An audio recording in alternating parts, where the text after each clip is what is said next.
What's happening, everybody? Welcome to episode 96 of the weekly comic wrap up, the show where we go through the FOC picks of the week by our brother Lefteros, market report, looking at some of those sales on the aftermarket, and of course, some hot topics. It's going to be interesting tonight because, yeah, we'll talk some of the PSA stuff. I know, we all saw the posts, we all saw the announcement. The PSA labels are here. No one's talking about the cases. I'm curious about that. I want to see what everybody thinks about that. So if you're catching the replay, you're live here tonight. Let's get into that during the hot topics. But before we kick off this show, I do got to shout out Comic Legion, because tomorrow night, guys, don't forget, every week, Monday, 7 p.m. Eastern Time, they go live with new comic books available for the week. So if you missed out at FOC, you didn't get a chance to get any of your stuff, well, here's the opportunity. Do so by just going to check out Comic Legion over on YouTube, 7 p.m. Eastern Time. It's hosted by Lefteros, and you also have Chia Pet there. Sorry about that, but Lefteros is there, so definitely go swing by, show some love, and come hang out with the boys for New Comic Book Day. That's the way we do things. 4 episodes left. We're getting close to episode 100. Episode 100. Lots of great things happening for episode 100. Buckle up because, yeah, man, there's going to be tons of giveaways. It's going to be a hangout show, episode 100. That's pretty much what it's going to be. We'll still bring you some of these segments, but yeah, just buckle up, guys. Episode 100. That's all I'm going to say. Now, let's turn it over to the man backstage, the man hanging out, waiting to hop on.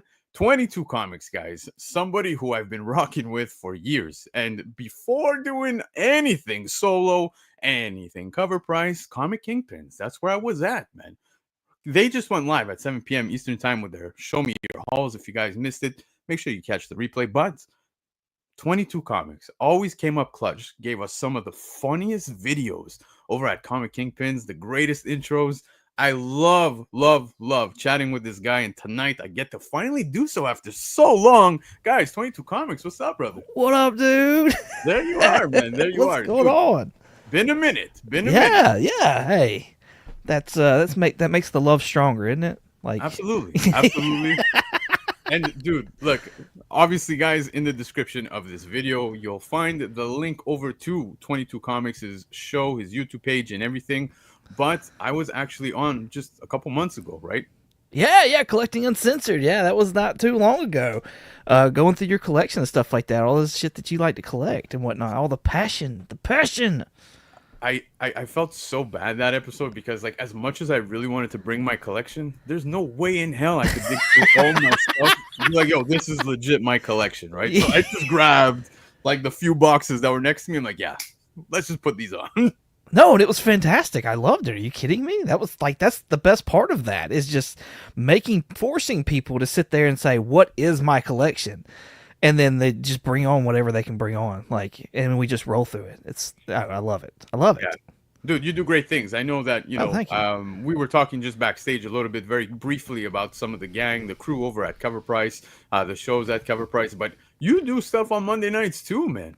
I do, yeah. I do my own, like, not official Covrprice show. Like, I take the top 10 and I show off.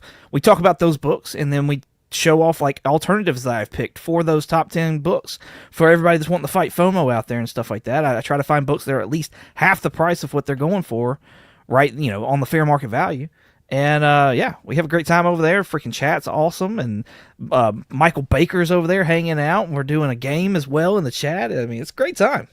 Yeah, no, it's always a fun time. I try to swing by when I can as well. Oh, yeah. And when I'm there, I make it be known. But yeah, man, you've got giveaways too that happen every now and then. You're covering all these awesome books as well. The alternatives are great. I love that. Appreciate you. Thank you. Yeah, no, we try to have a great time. So that's the number one goal. Absolutely, dude. Always a good time. Now, speaking good times, I see people in this chat, like Paul in the 619. I saw Cliff comment earlier before. Yes. Comic Aussie was sharing just as I was going live, the show, the link, and everything. Guys, con season is in full swing, man. I don't know if you guys saw this weekend the amount of posts, dude. You had Amazing Con in Vegas. You had Heroes Con in, I believe it's your neck of the woods, right? North Carolina. Yeah, a little north of me, but still the south. So yeah. Yeah, exactly. That was up in Charlotte, man. And dude, there were other mini cons too, local cons to certain people that I was seeing all posts all weekend long on Instagram. People hitting up cons. So I love seeing that, man. I love seeing that. Oh yeah. Is the best. It's The the best. community actually connecting, not being screen to screen and shit like that. Like, yeah, actually getting out there, shaking hands, digging in boxes together. It's fantastic. Yeah, dude. Here, I just spoke Comic Ozzy, and there he is. Speaking of devil, but yeah, dude, he's traveling back from Heroes Con, man. I saw so many posts. Like I said, it was so nice to see so many people that, like, I've done shows with, and they're all meeting, and it's like it just takes me back, dude. Like Terrificon was a great time for myself. That was the first time I go to a con and really got to meet people from the community. You know what I mean? Like people doing YouTube, people, doing any type of content. People that just watch, you know what I mean? Like it's just cool. Those blue wrenches in the chat. Oh yeah. I loved it. I loved it, man. So, are you hitting any cons this summer? I think the only one that I have left that I may go to is the Alabama Comic Con, and I think that's it for me this year. So I did Huntsville's Pop Culture Expo, and I did Iron City, and I failed to plan to be able to do Heroes. Yeah. So, but that's my con going though. So yeah, hopefully next year will be different. Hyper's not here for me. He's here for your laugh and just solely your laugh. That's yes. And my shirt. Are you kidding me? Yeah. I'm just saying. Hyper, come on. Yeah, I love that. It's a sick TMNT spot. Love it. But all right, guys, we have a lot to talk about. Chat, I saw you all here in the chat, highlighted you all. I appreciate you all. Of course, we're going to dive right into it because we've got a big show, man. There's a lot to go over. Lefteros is putting me to work, guys. He sent me like 40 slides for FOTV. 40 slides. This is crazy. Absolutely crazy. But I can't blame the man because he's not wrong. There's a lot of great stuff. So, right. 22, my brother. Are you ready? Let's go. Let's get it. Vamos.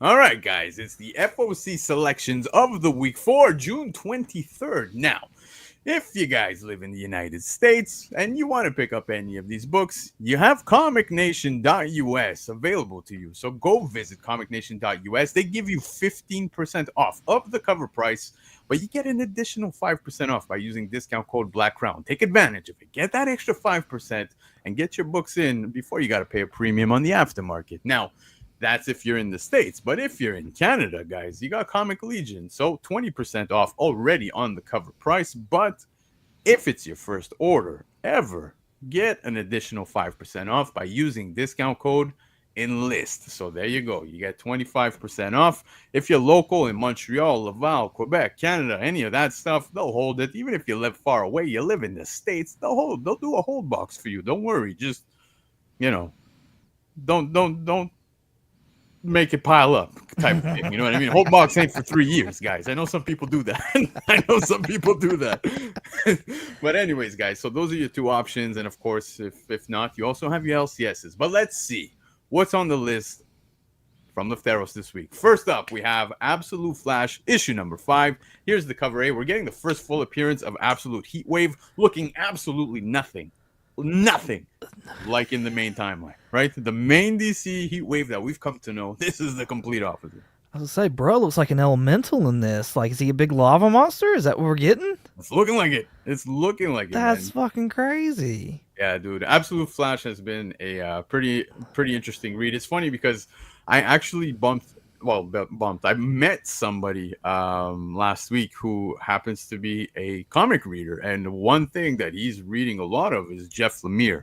So I was happy to hear that. I'm like, oh, Jeff Lemire, really? Okay, well, yeah, you might want to check out some of this Absolute stuff. Check out Flash. You know what I mean? There's a lot of great Jeff Lemire stuff, but I think Absolute Flash is definitely doing well out the gate. We're now at issue 5. I dig it. Awesome. I haven't jumped in the Absolute world at all. And so, but Jeff Lemire is solid. Like, if you could pick a writer, like, that's a solid writer right there. Absolutely. You can't go wrong with Jeff Lemire. So first book on the list is Absolute Flash issue number 5. But since we're talking Absolute, guys, check this out. We have Absolute Batman issue 10. This being the cover A. We have the first appearance of Absolute Waylon Jones as Absolute Killer Croc. Now, we kind of get a glimpse of his final, what he's going to look like as Absolute Killer Croc. I think it's in issue 12, if I'm not mistaken. But, yeah, man. So if you guys first off, I don't think I need to sell Absolute Batman or any comic for that matter. But the Absolute universe has been amazing. Absolute Batman keeps giving me banger after banger after banger. So I'm on board. This is an automatic pickup for myself. But if you're just a cover lover, guess what? You got a nice Delato as well. Look at that. Is that not badass? Delato is the man. Love me some Delato. My favorite. Yeah, dude, this cover is absolutely stunning. Speaking stunning, 22. I have to pause the show, guys. Pause the show because 22. Show some love, baby. Hey, here's my honey. Hey, honey, love you bunches. There you go. There you go. Absolutely, man. I appreciate Miss 22 in the house. Yes. Supporting the hubby. But yeah, man, you guys are awesome. Every time I see your wife on the stuff, man, I just love it. It's always fun time. She's hilarious. She is. And you know what? Props to her for letting her support your amazing yes. this hobby. 100, absolutely. Yeah, absolutely. Yeah. Did you reel her in or was she a nerd? No, she was definitely not a nerd. She was not a nerd at all. But I don't know. I think she just saw me doing it, maybe having fun, or she just wanted to join in with me. She's always been supportive of it, and I couldn't have asked for more. So yeah, she's stuck by me with the hobby. She stuck by me with the YouTube, the podcast, like everything. Yeah. So she's the best. There's nothing else I can say. It's only a matter of time before we get a Miss 22 Comics YouTube page. I'm telling you, it's gonna annihilate all of us. That's fantastic. Yeah, we all want to see it. But anyways, up next, guys, like I said, this is a stunning cover. Love this. This is an automatic cover grab pickup for myself. But up next, we have Batman and Robin Year 1. This being issue 9. Another beautiful cover. I love this one by Frank Whiteley. You got Batman and Robin on here. Really nice. Mark Waid writing? Yeah, dude. Mark Waid is on this, but you get the classic gargoyle Batman. But Robin is at the front of it. Right. Yeah. I think having Mark Waid on it, though, with it being Batman and Robin, I think that's like a huge selling point right there. Absolutely. Because I think he does great with, I think he'll do good with a duo like that. Yep. Absolutely. Yo, Dunes is in the house. What's going on, bro? Appreciate you being here. But yeah, so this is a nice cover. I like this one. But up next, this is pretty sick, dude. You got Green Lantern issue 25. This being the cover F. It's the Green Lantern glow-in-the-dark foil variant depiction by Stevan Subic. Just seeing this in its like black and white type thing, like this is gonna light up in green, dude. This is gonna look sick, dude. Yeah, I'm waiting to see what the results, because like a glow-in-the-dark foil, I don't know that I've ever seen a glow-in-the-dark foil. So I'm real curious as to how that's actually going to work. I'm not so sure about his face. I'm in the, I don't know where I'm at as far as his face goes, but this could look really cool. Have you read any of this Green Lantern, by the way? This actual run, no, I'm not reading it, but I have collected a few covers just based because I like the covers, dude. Like the Perillo cover that just yes, yo, it's absolutely bangers. Absolutely. I just got a Mark Spears one in, and it's just a portrait of Hal. It's fantastic, and I'm not even that big of a Mark Spears guy, but Jeremy Adams, one of the best. One of the absolute best, and freaking love this run of Green Lantern. I don't know that he can do anything wrong. So, but I haven't read Aquaman either. So, like, let me pause. I haven't read Aquaman, but this Green Lantern is fantastic. Good, dude. I'm happy to hear you're enjoying it, man. I may have to just pick it up and really play catch up here on Green Lantern. But yeah, dude, some of the covers, DC tends to reel me in with their covers, man. And I don't know, man. Call it strategic marketing, call it whatever the hell you want. They really cater on that side because they get me to spend that extra $1 more on some of these covers, and then I end up reading, and I'm like, damn, this is good. You know what I mean? Well, the cool thing about DC now is that, like, when you buy a variant cover, you're not only getting the variant, but you're getting the A cover as well on the inside. So, like, it's not a double cover thing anymore, which that threw me off guard at first. I was like, what's going on here? Yeah. But yeah, you get the A cover as well. Yeah, I like this, dude. This is amazing. I'm curious to see what it's gonna look like once it does its thing with glowing in the dark. So, yeah, I might scoop one up. I might scoop one up.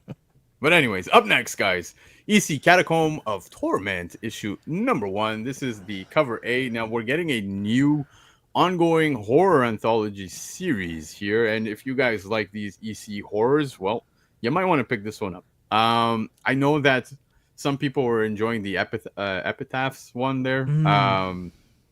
It wasn't for me. But if you guys are enjoying it, Hey, by all means, man. I think this is a good pickup because this is going to be kicking off a whole new one, and you also have this 1 in 100 incentive, which is pretty neat, man. I like this. I like that. I like the homage to the Golden Age, especially since this is an EC book. With it being a 1 in 100, the price tag on it's probably going to be stupid though. And then what does worry me is the Matt Kind. Have you ever read anything with Matt Kind at the helm? Possibly. I don't know that I don't know that I'm a fan. I don't know that I'm a fan, but I know there's other writers in it too. So, or it looks like there's gonna be other stories. I'm trying. Um, I'm actually gonna check what has Matt kind. I, Department H, if I remember right. And then the thing that I read that threw me off was Fear Case. It's a 4-issue limited series, it just wasn't for me. Like the story wasn't for me, the artwork wasn't for me. Um, Anybody that No. does enjoy it, fantastic, but it just wasn't for me. Yeah, I'm taking a quick look at the stuff he's written, and no, there's nothing really that stands out to me. That's like, no, I didn't read Ninjak, that's for sure. Um,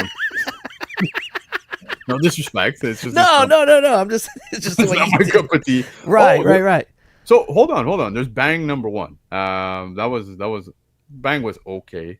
ENIAC wasn't a big fan. Oh, Berserker, of course. I read Berserker, so Oh, that's right. I forgot about Berserker, the Keanu yeah, Reeves one. Yeah.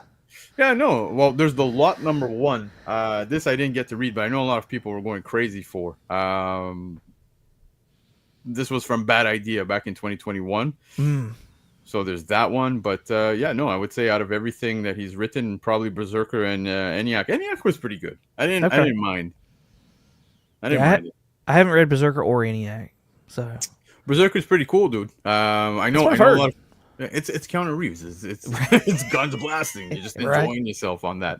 But yeah, anyways, after this, we've got Star Wars Hyperspace Stories: Tides of Terror, issue number 1. This is the cover A.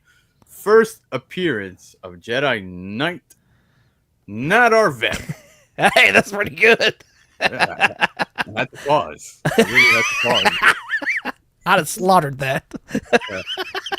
Hey, you laugh, man. Some people come at me after the show and they're like, yo, you completely butchered that name. How could you? I'm like, hey, man, I'm trying. I'm trying. Same. Yeah. But anyways, about this book though, you guys might be wondering why it's on the list. Lefteros is saying that this is they're basically sneaking in a possible first appearance here with this character who was from the Clone Wars.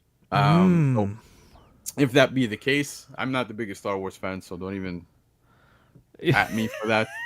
No disrespect. It's okay. Don't get mad. Right. But yeah, man. So if you are a Star Wars fan and you did enjoy the Clone Wars, which I did, by the way, it's just like I'm horrible with names. So, but that being said, if you are a fan, this might be a good pickup. So just wanted to put that out there. So shout out to Lefteros for that one. Oh, Now yeah. this seems pretty interesting. Check this, dude. This is a new book, all new series that's coming our way. It's called Ghost Pepper number 1. Yeah, you know what a ghost pepper is, right? Oh, yeah, absolutely. Shit's brutal, dude. Right. I've heard. But here we have the cover A. This is a new series about a food truck cook set in the future after humanity survived a monstrous threat. Now, hearing that out the gate kind of sounds strange, right? But the more I think about it, I'm like, man, I'm kind of curious to see what this character might be cooking up, right? You see what I did there? It looks cool, dude. It looks kind of cool. Right, Baker. I see your comments. Like, why?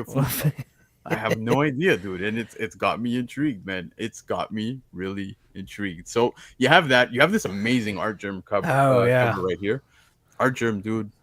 Oh, I don't know what's going on with art germ. Banger after banger. Again, I love his work. I know some people might not, but dude, I just love it. There's another book we'll talk about later on the list, but geez, man, this is a nice cover. And then up next, you also have this 1 in 25 incentive. Now you can see things look like it gets pretty intense within this book. The art looks great. Moderia's cover. Sorry, I almost butchered that name too, but. I love it, man. I like this cover. Doesn't give me 1 in 25 vibes. I really thought this would have, served as a ratio, right? Yeah.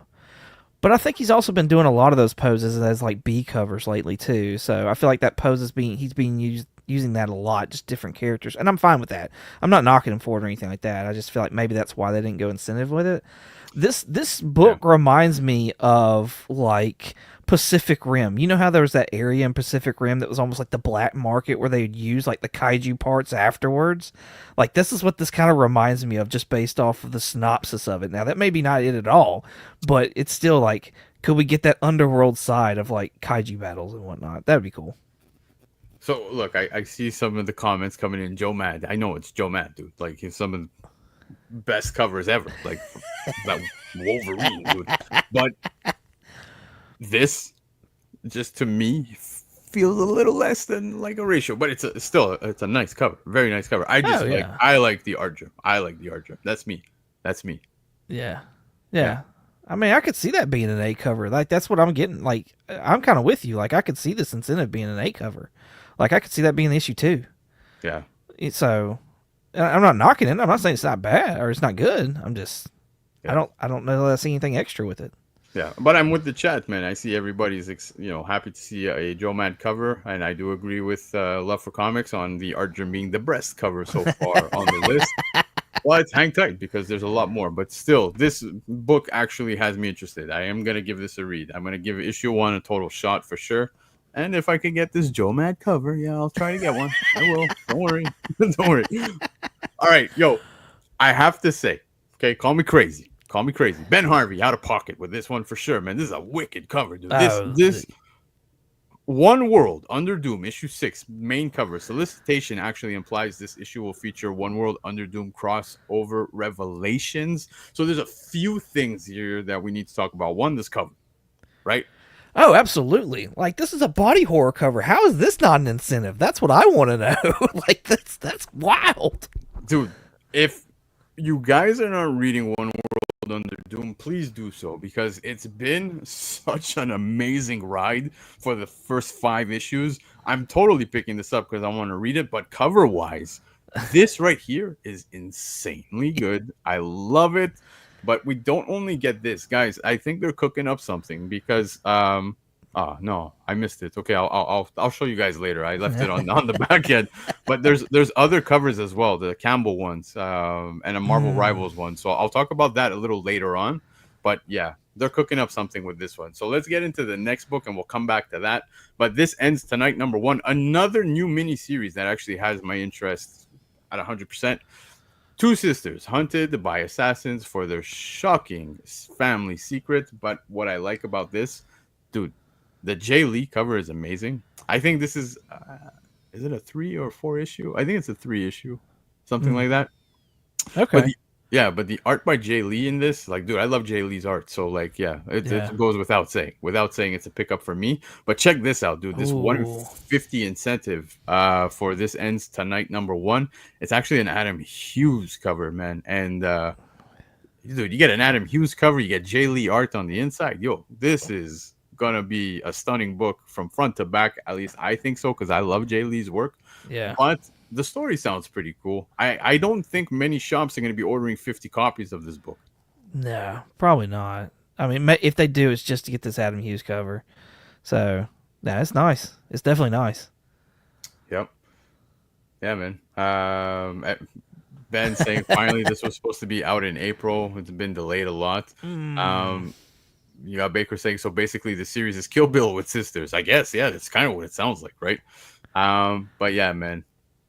What's Kilted Corgi saying? But what about episode 100? Don't end it tonight. No. We're not ending it tonight. We're going to 100. And I just want to put it out there, guys. The show doesn't end at 100. We'll get a revamp, a facelift, and a few other things. But don't worry about it. This ends tonight because this is what his wallet tells him after every hunt. Eat lunch at lunch. Stop going to comic shop, dude. No, keep going to comic shops. What are you doing? Yeah, man, go eat lunch. But anyways, yeah, this ends tonight. Seems rather interesting. So I'm going to pick that one up. Now, up next, we have Godzilla versus America, Boston, the cover A. It's an anthology one-shot special featuring stories about Godzilla attacking Boston. We just recently had other Godzilla versus different cities, I guess we could say. But it goes without saying, man, Godzilla stuff has been, dude, through the roof, man. Yeah. For like the last, man, it's like a year and a half, man, that Yeah. everybody's like gobbling this up, gobbling this up. Everybody loves seeing Godzilla at the forefront. I do too, man. Dude, like I go back to the Godzilla movie. What year did it come out, man? I forget the actual year. You know which one I'm talking about, though. Like it was like I think late '90s, early 2000s. Oh, with the Green Day. Green Day had a song on there. It was Green Day had a song on there. Puffy had a song on there with Jimmy Page from Led Zeppelin. Yeah, Yep. yeah. Did a cover kind of Kashmir. Yeah, yeah, Yeah, yeah, yeah, yeah, yeah. yeah. That I loved that movie. Like when I was younger, dude, that movie resonated with me, and that's where my love for Godzilla really like Okay. kicked off. Yeah. And then after that, okay, Baker's letting us know it was 1998 with Matthew Broderick. But yeah, man, and then after that, dude, we got blessed with so much good stuff. Godzilla -1 was just amazing. Speaking of which, Godzilla -1, they actually re-released in black and white. And if you like black and white, there's a 1 in 50 Oh, incentive. nice. Good segue, right? That was not bad. Oh, that was fantastic. Are you kidding me? Yeah. Hey, listen, Chia, I get it's not a great movie, but man, that's where my love started with Godzilla. It really started from there, man. Pass. Yeah, he was an iguana. Not wrong. Not wrong. I mean, my Godzilla was a man in a suit, so like that's what I grew up with. So Yep. That's fair. That's fair. I got the slightly advanced versions. But Yeah. yeah, anyways. Godzilla versus America Boston, the 1 in 50 incentive in black and white. Very nice. Up next, though, guys, I Oh. think Jeff DeCal gave us one of the nicest covers on FOC this week. It's a tough week, guys. It's a week filled with just nice covers, really. Yeah. That's really what we're getting this week. And Jeff DeCal probably in the top 3 for myself, because this amazing Black Cat variant cover depiction by him, dude, this is a stunning cover, man. You can't go wrong with Jeff DeCal, in my opinion. Yeah, no, this I can see. I think we're gonna see this again. Like this is a freaking fantastic cover. I'm waiting for my honey to sit there and text me like, "Hey, this is pretty. We need to get this." Yeah, dude, absolutely. But you know, Jeff DeCal, man, has been putting out amazing covers for the longest time, and I really think this one here is just so stunning. The fact it's available for a regular cover price, guys, Right. you can't go wrong. I think this is worthy of a pickup. That's my opinion, and I agree with Chiapet, which is very rare, that this could be a portrait. So, yeah, absolutely stunning. Absolutely stunning. Now, I'd up be next- surprised if we don't get that as like a virgin variant. Yeah, dude, I'm pretty sure it might be a ratio. If not now, maybe in the second print, because that's Right. what Marvel does. But Dread the Hall H, #1, cover D, variant cover by Maria Wolf. Guys, this made the thumbnail because it felt so fitting, especially that we're going to be talking about some of these PSA label stuff afterwards. But man, you get a Maria Wolf Virgin cover for cover price as well. This is a trippy cover. I love this cover so much. This is a pickup for me. Automatic pickup. Yeah, it's cool. It's different. I like the colors.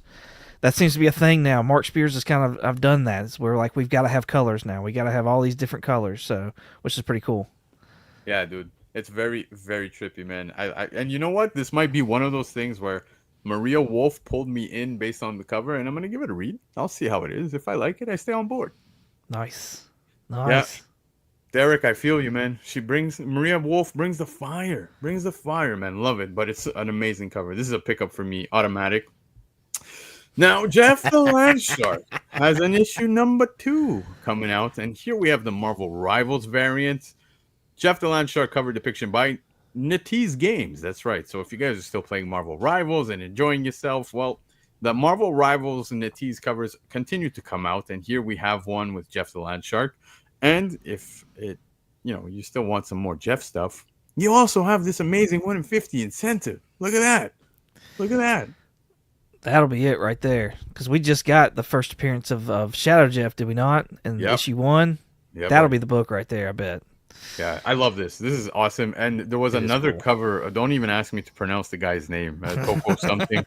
No disrespect. I'm not No, being rude. I can't pronounce it. Right, So right. I'm not gonna butcher it. But yeah. Also, you see Jeff at the center of that with like the shadows all around him. It's just such a nice Oh. cover. Such a nice cover, dude. And this being the 1 in 50, but it's also available as a trade. So if you Oh, nice. yeah, if you don't want to you know, pay that premium. Yeah, Oh, his I name is apologize. there. Go By ahead. the way. His name's what? His name is there. It's Taki Oh, Takoro. okay. There you go. Got you. Yeah. Yeah, this gives me Nightmare Before Christmas vibes, and that's Oh, why I love it. The eyes, like this. That's why I love it. you know what? I could see that, man. Yeah. Absolutely, dude. Oh, dude, my kids made me watch that movie so many times.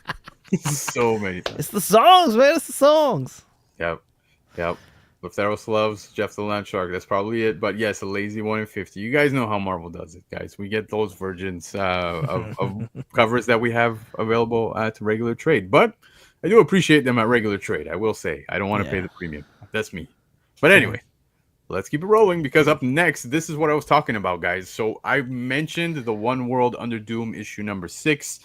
It's a great read. They're cooking something. They're telling us that it's going to be a pivotal issue, and for some reason they have yet to reveal J. Scott Campbell's cover as well as the Marvel Rivals one. Now I don't know if they're late with submitting their art or whatever it is. I don't think that's the case at all. There's no late uploads happening across Lunar or everything else. I have no idea what they're doing here. Is there something that they're hiding? I think that just might be it. Yeah, I think I could go with you on the Rivals one, especially. Like, I don't know that they've released a Doom Rivals cover yet. Because is he even a playable character yet in that game? I feel like Yes. he's been teased, but I don't No. know that he's necessarily been playable. Man, I haven't played in so long I can't even remember. Same. If there's Yeah. anybody we can ask, yo, Gabe, is Doctor Doom playable in Rivals? I can't remember because like normally my go-to guy is like Punisher. I'll take Jeff the Land Shark. Every now and then I'll grab Storm, Spidey. But yeah, But I bet that could be something right there, like a reveal of Doom as the character in Rivals. So I think it would be fitting for that book. there you go. So yeah, no, he's not playable. You're right. He was teased up until now. So guys, like I said, I think they're hiding this for intent. I don't think this has anything to do with maybe a late submission or whatever with the art uploads, whatever. I do think they're hiding something. We got the Rivals one and then the J. Scott Campbell. Now the J. Scott Campbell is also going to be a 1 in 100 incentive. So probably doing the same thing as they always do, where whatever that J. Scott Campbell cover is, that's going to be available at Covrprice as a regular trade is going to be available as well as a 1 in 100, most likely a virgin. And everybody knows J. Scott Campbell. People love his covers. They're always willing to pay a premium for it. And I could see this probably doing some damage if Campbell knocks one out of the park, which I don't think he's gonna miss. I don't think he's gonna miss. Yeah, it's pretty rare when he does. Let's be real. So yeah. Exactly. But anyway, so just wanted to put that out there for you guys. Now, up next, guys, another nice cover. Like I said, it's a week filled with beautiful covers. You guys, Zatanna number 5. This is the Omare cover. Stunning, of course. Look at the detail, man. The legs. This is a very nice cover. Oh, absolutely. Yeah. The background, the chair. I know. I love everything about the cover. It's fantastic. Yeah. This is a great... It almost gives Frizen vibes, eh? Like if she was to do like an anime style, because I think I'm hung up on the face. I think that's where I'm getting like I get stuck at. So and then the face gives anime. Yes, that's I will say. Yeah, blocking the face.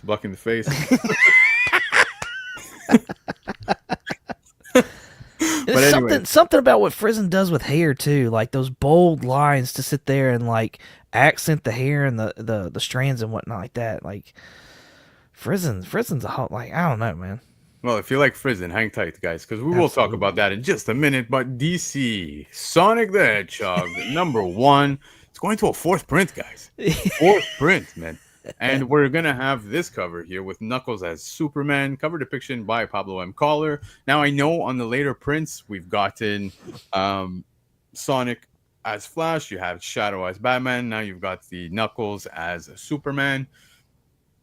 Laugh all you want, guys. People like this stuff, including myself. I picked these up, and yeah, man, they look awesome in person. I dig them. I think they're awesome. The only way these could be better if there's full. Like if they did full ones of these, I think that would be fantastic. Yeah, dude, I love this, and it's been a fun read. But issue 1 was a great issue, so if you guys missed out, this is a good opportunity again to pick it up now at a 4th print. Just that you're going to be getting Knuckles as Superman on this one. No problem with that. Derek, yeah, I heard that rumor as well. Totally going to be picking this up. But anyways, up next, I want to show you guys this amazing cover. You got Death of the Silver Surfer #1, the 1 in 25 incentive. Trad Moore. Dude, this is wicked. I love how he's just cruising on that board, just lying down, handing that like lava fire, whatever. It's so cool. Yeah, I mean, it like the cover itself just tells a story. That's crazy. Love it. Yeah, it's amazing. So I like this. If you guys missed out on Death of Silver Surfer #1, you might want to pick this up. Second printing. I know Marvel tends to do this a little too often, but I think this one looks great as a virgin. It's a really nice cover, so not bad on that one. Now we were just talking Frizzen. We got to bring it out. Emma Frost, White Queen #2, the 1 in 100 incentive. This being the Frizzen, also available as a trade. So whatever suits you. You know what I mean? If you want to pay that premium, go for it, man. There's nothing wrong with that. I think it's a wonderful cover. Frizzen style kind of feels typical here. Yeah, this is textbook Frizzen right here. So lots of alternatives for this. If you don't want to get that high dollar one. Yep, exactly. But yeah, I love this, man. Holy cow, you did not see this. Wow. Yeah, I did see this, if that's what you're talking about. Or maybe the Trad Moore one. But yeah, but either way, both covers are beautiful. Love both of them.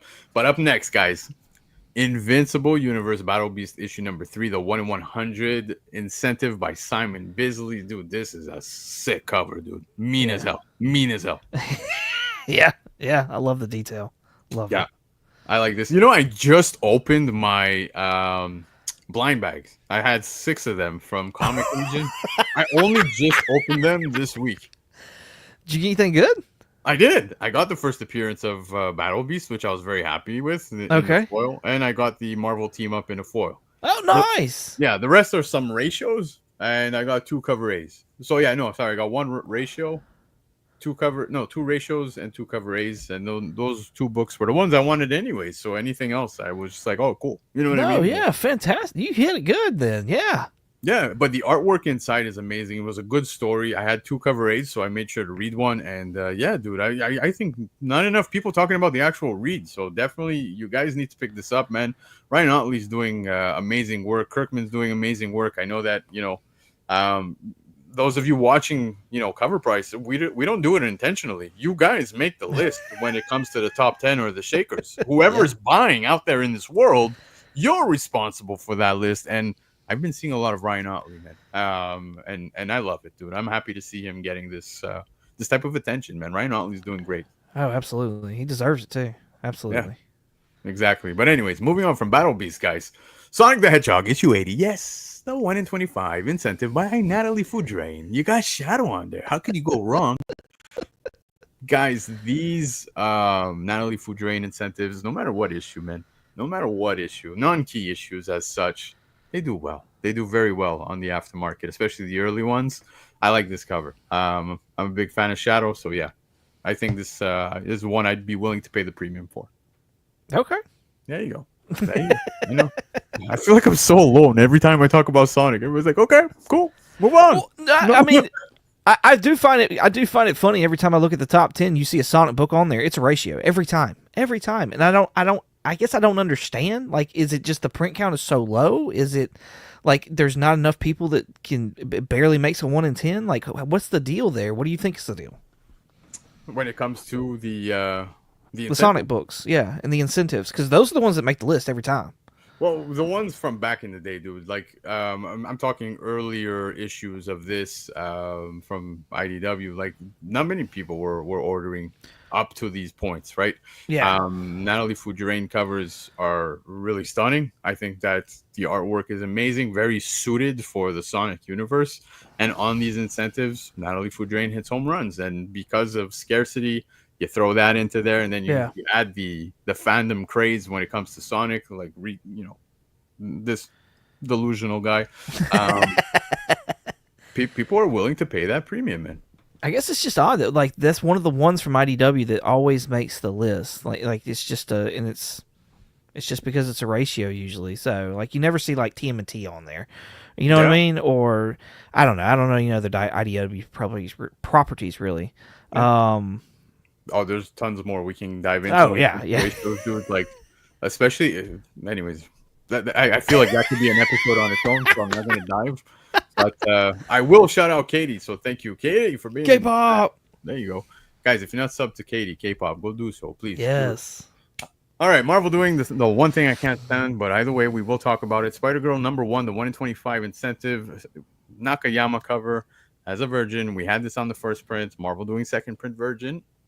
You guys all know how I feel, but if you like it, this is worthy of a pickup. I will say that Spider Girl #1 was not in. It was mixed reviews, man. I saw, some people enjoyed it, some people did not. I was in between. I didn't really care. Like, oh my god, this is the best thing since sliced bread. Yeah. I took it in as a fun read. It was good. Curious to see what we're gonna see develop now more with Spider Girl. I know that Spider Boy got all the attention X amount of years ago, and I'm okay with this. I dig the character. People hate it. People love it. I'm one of those I'm okay with it. That's what I find weird about it is that like everybody that in my circle kind of was all talking about Spider Boy. I've not heard anybody talking about Spider Girl. I didn't hear you talk about when she first appeared. And then I haven't heard anybody talk about like her, first book. So it's just what stores? Yeah, yeah. So I mean, I love Nakayama. Don't get me wrong. Like, I think you can't go wrong with Nakayama, but Yeah. I don't know. 1 in 25. I feel like that's kind of pushing it. Yeah, and I don't see many shops ordering 25 copies of the second print, so Yeah. I think this might be a wild card when it Yeah. comes to the aftermarket. We'll see how this plays out. But moving on, guys, I said it many times. Black and white covers don't always do it for me, but when they do, man, they hit. And this one Yeah. is a prime example of it hitting. New Avengers #1, again, a lazy incentive, in my opinion, by Marvel, because it's basically just a cover that was available as a first print, color swap, giving us a black and white. They put a bit more effort than the last book we just spoke about, but it is a wild Portacio cover, and it really pops in black and white, dude. For some reason, this stands out. I like the silhouette look almost. You know what I mean on some Yeah. of these characters. The shadowing and whatnot like that. No, yeah, that is definitely the turn on. Yeah, dude, it's so good, so good. Yeah, Chia Pet brings up a good Yeah. point related to Spider Girl. Spider Boy having more of a connection to Spider Man definitely plays factor in that. Yeah. But yeah, I think this cover is insanely good, insanely good. I think this is one of those occasions where I'm okay with this as the 1 in 25 for the second print. Vampirella issue #3, guys. I feel like you've seen me talk about this for the last 3 weeks on the show, and you're not entirely crazy because, yes, that is the situation. We've spoken about this for several weeks. Now, I just want to put this out there. Dynamite has officially switched distributors. So just so you guys are aware, comic books will not be offered exclusively by Lunar Distributions. So that just happened. Retailers who already have Dynamite Entertainment FOC orders with Diamond Comics prior will need to place those orders again with Lunar. So make sure, guys, that your shops are aware of this. If this is, information you feel like you need to let your shops know, please do so, because maybe you ordered this with them via Diamond a few weeks ago. That might not be fulfilled. So don't take a gamble. Hit up your LCSs, let them know. But yeah, apparently they're not being shipped by Diamond whatsoever. So don't, if you really wanted these Mark Spears covers for Vampirella #3, just make sure you tell your shops about this. So that's why you've seen it a couple times over on FOC. It seems there's been issues. So please, if you really want this, make sure to hit up your shops and tell them this news, because yeah, I want to make sure you guys get it. And then also we have the 1 in 25 incentive by Mark Spears, which is basically the same as the foil and the other FOC variant that you see here. It's nice. I like it as a virgin as well. I like Mark Spears stuff. Hit or miss for me, to be honest. He's not entirely, oh my god. I know there was a craze, but yeah, for me it's hit or miss. I think this is a hit. This is a nice cover. I will say, like, he gives me Alex Ross vibes. Take that for what it is. Like, he is hit or miss, but stuff like this, like, he gives me Alex Ross vibes with just like more color or whatever it seems like. So, yeah. Yeah, I like it. So I'm gonna hit up my Comic Legion shop and let them know. Please order me a copy. But yeah, this is cool. And up next, guys, speaking of Mark Spears, Monsters issue 3 goes to a second print. This is Something Wicked, second printing cover by Mark Spears. That's pretty cool, dope. But we also get this 1 in 20 incentive. Swamp Thing's variant cover by Mark Spears. This is sick, dude. I like that one. Sick. Yeah, I like this one better than the last one we just looked at. So. Yes, absolutely. Absolutely. That's just me. And the cover that I was telling you guys on that might be the best cover of the week is definitely Witchblade issue 12. I love this. I was talking Art Germ. I really, really think this cover is amazingly beautiful to look at, and for obvious reasons. Now, it's not just that section. The whole cover is stunning. I think Art Germ did an amazing job. I don't even care for Witchblade, but I'm going to order a Witchblade book simply because of this cover. And yes, there's nothing wrong, guys. If you want to collect based off of a cover, do so, because I think this is stunning. Also available as a 1 in 50 incentive. It is a virgin cover. Dude, crazy, crazy good cover, right? Oh, absolutely. Do you like how they did the trade on the previous one as like a the opaque, how it's more see-through? Yeah, it's not blocking the view, if you know Right. what I mean. Yeah. I mean, you kind of you don't get the full virgin effect, but still, like I think it's a good compromise. So Absolutely. So I'm willing to pick that up as a trade, and I'm totally ordering it. So guys, if you liked any of the books from the FOC list, week of June 23rd, there you go. 5 left arrows. I forgot the date. You live in the United States, you want to order any of these books, go visit comicnation.us. They give you 15% off of the FOC price. You get an additional 5% off by using discount code Black Crown Canada, comiclegion.ca. 20% off of the cover price at FOC, but get an additional 5% off of your first order by using discount code ENLIST. You want to see myself, you want to see Gabe, who's here in the chat, you want to see Laura, you want to see Marty, you want to see all the crew over at Covrprice. Go subscribe to the YouTube channel, and of course, go visit coverprice.com, where you can catch Lefteros' full details, descriptions, and reasons as to why he picked the books he picked for this week's FOC. And if you're enjoying yourself tonight, you're having fun, you want to be here for episode 100, hit the subscribe button, and welcome. Let's do this, baby. Let's keep rolling together. That's what I want. Yes. Not bad. We made it through the FOC. Big list. See, dude, Lefteros put us to work. 40 slides. Hey, or 39, somewhere there. I mean, there's lots of going on, man. Lots going on. Lots to talk about. Absolutely. But you know what else there is to talk about? Lots going on the aftermarket. So that being said, it's time for market report, sir. Are you ready? Let's fucking go. Yes. Yeah.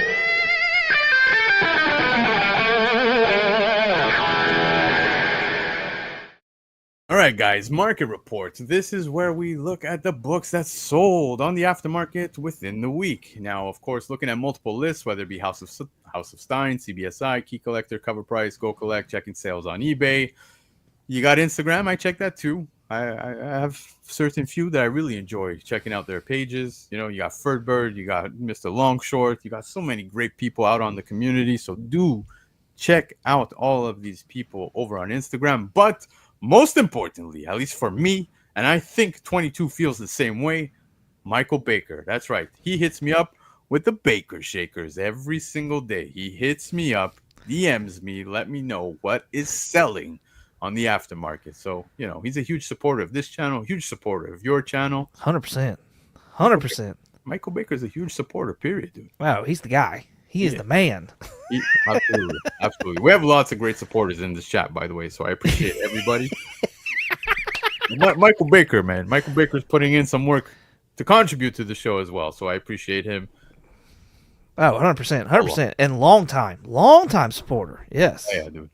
Poor guy saw me in my worst years with the comic Kingpins.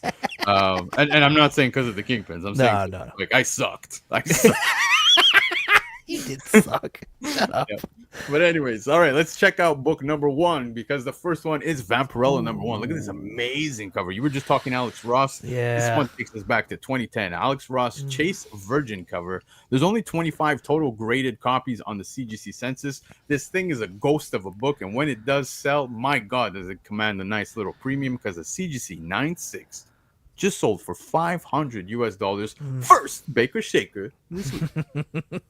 Sick That- cover, right? that's insane. Like, yeah, that almost kind of makes me feel like I'm stupid for saying what I said earlier. But like, like he does give me Alex Ross vibes. But damn, this is like a whole nother level of Alex Ross right here. This is just everything. The fluid, the clouds, like everything. Jeez and Pete's. Yeah, dude. Like literally, I think it goes up there as one of my favorite Ross covers, dude. Like this is just amazing. And you know what's even funnier is that it's a character I care zero for. Same. It's just he managed to put out such an amazing cover. Gabe saying that this needs to come with a bottle of lotion. I love it. But yeah, man, this cover has so much going on, Baker. I Yeah. agree with you. It is Yeah. stunning, man. I'm trying to figure out, like, is that the mountains behind her in the form of like, you know, the wings? Like, it's just it's so good. Yeah, I don't know. I don't know. It's crazy. It is crazy good. Yeah, it's a wicked good cover, man. I love this so much. But Vampirella #1, back from 2010, guys. Alex Ross Chase Virgin. There's only 25 total graded on the CGC census, and a 9.6 just sold for $500. Now Wow. up next, yeah, Ozzy, I see those hard eyes. Yeah, me too. Love that. But check this, bro. Runaways #1. We go back to 2003, first appearance of the Runaways. There's multiple characters, but of course, everybody really connects with Nico Minoru. Yeah. 307 9/8 on the census. Just want to put that out there. But a CGC 9.8 sold for $329. Baker Shaker this week. Nico really got known a lot to the general public, those, you know, casual fans via the Spider-Man cartoon that we just got, right? Okay. Yeah. Friendly Neighborhood Spider-Man. I thought that the character was well executed within the show. I really did not see this pairing coming at all. When they announced the pairing, I was kind of puzzled by it, but it worked for the show, dude. It really worked. And yeah, I could understand why people want to pick up the first appearance of Nico. But again, not a huge sale. It's not monstrous, but for $329, still impressive for Runaways #1.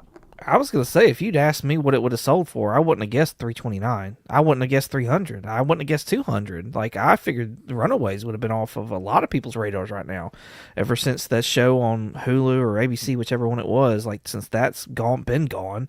Yeah. And like, I know I'm with you on Nico on Spider-Man, and from what I've seen, like half of that season, and from what I've seen, I like it. But still, it's just, I don't know. That kind of baffles me. I'm not gonna lie, that baffles me a little bit. Yeah. Gabe's not entirely wrong when he says that from day one, this book has been tough to get. Okay. You know, if you are collecting and on board in 2003, it may have been a lot easier, but not many people, dude. Not many people. I know you're seeing 307 copies on the census. It might seem like it's a lot, but man, when you factor like the book itself being a little more difficult than the norm. Right. I've never seen this book in a 9.8 in front of me, at least not once. That's true. Yeah. Yeah. And dude, But how? I've been collecting since like I was a kid, like and pretty hardcore too. You know what I mean? Like, Yeah. okay, when I was like 14 years old and stuff, I wasn't making coin, but like, you know, you go back like, I don't know, 18 years ago, dude. Runaways was not on my radar at all. No, that's true. That's true. Yeah. But very interesting to see the sale because the Runaways #1, guys, CGC 9.8 just sold for $329. Now, check this out. I love this cover, dude. I don't know why. But the Incredible Hulk #4, back from 2012.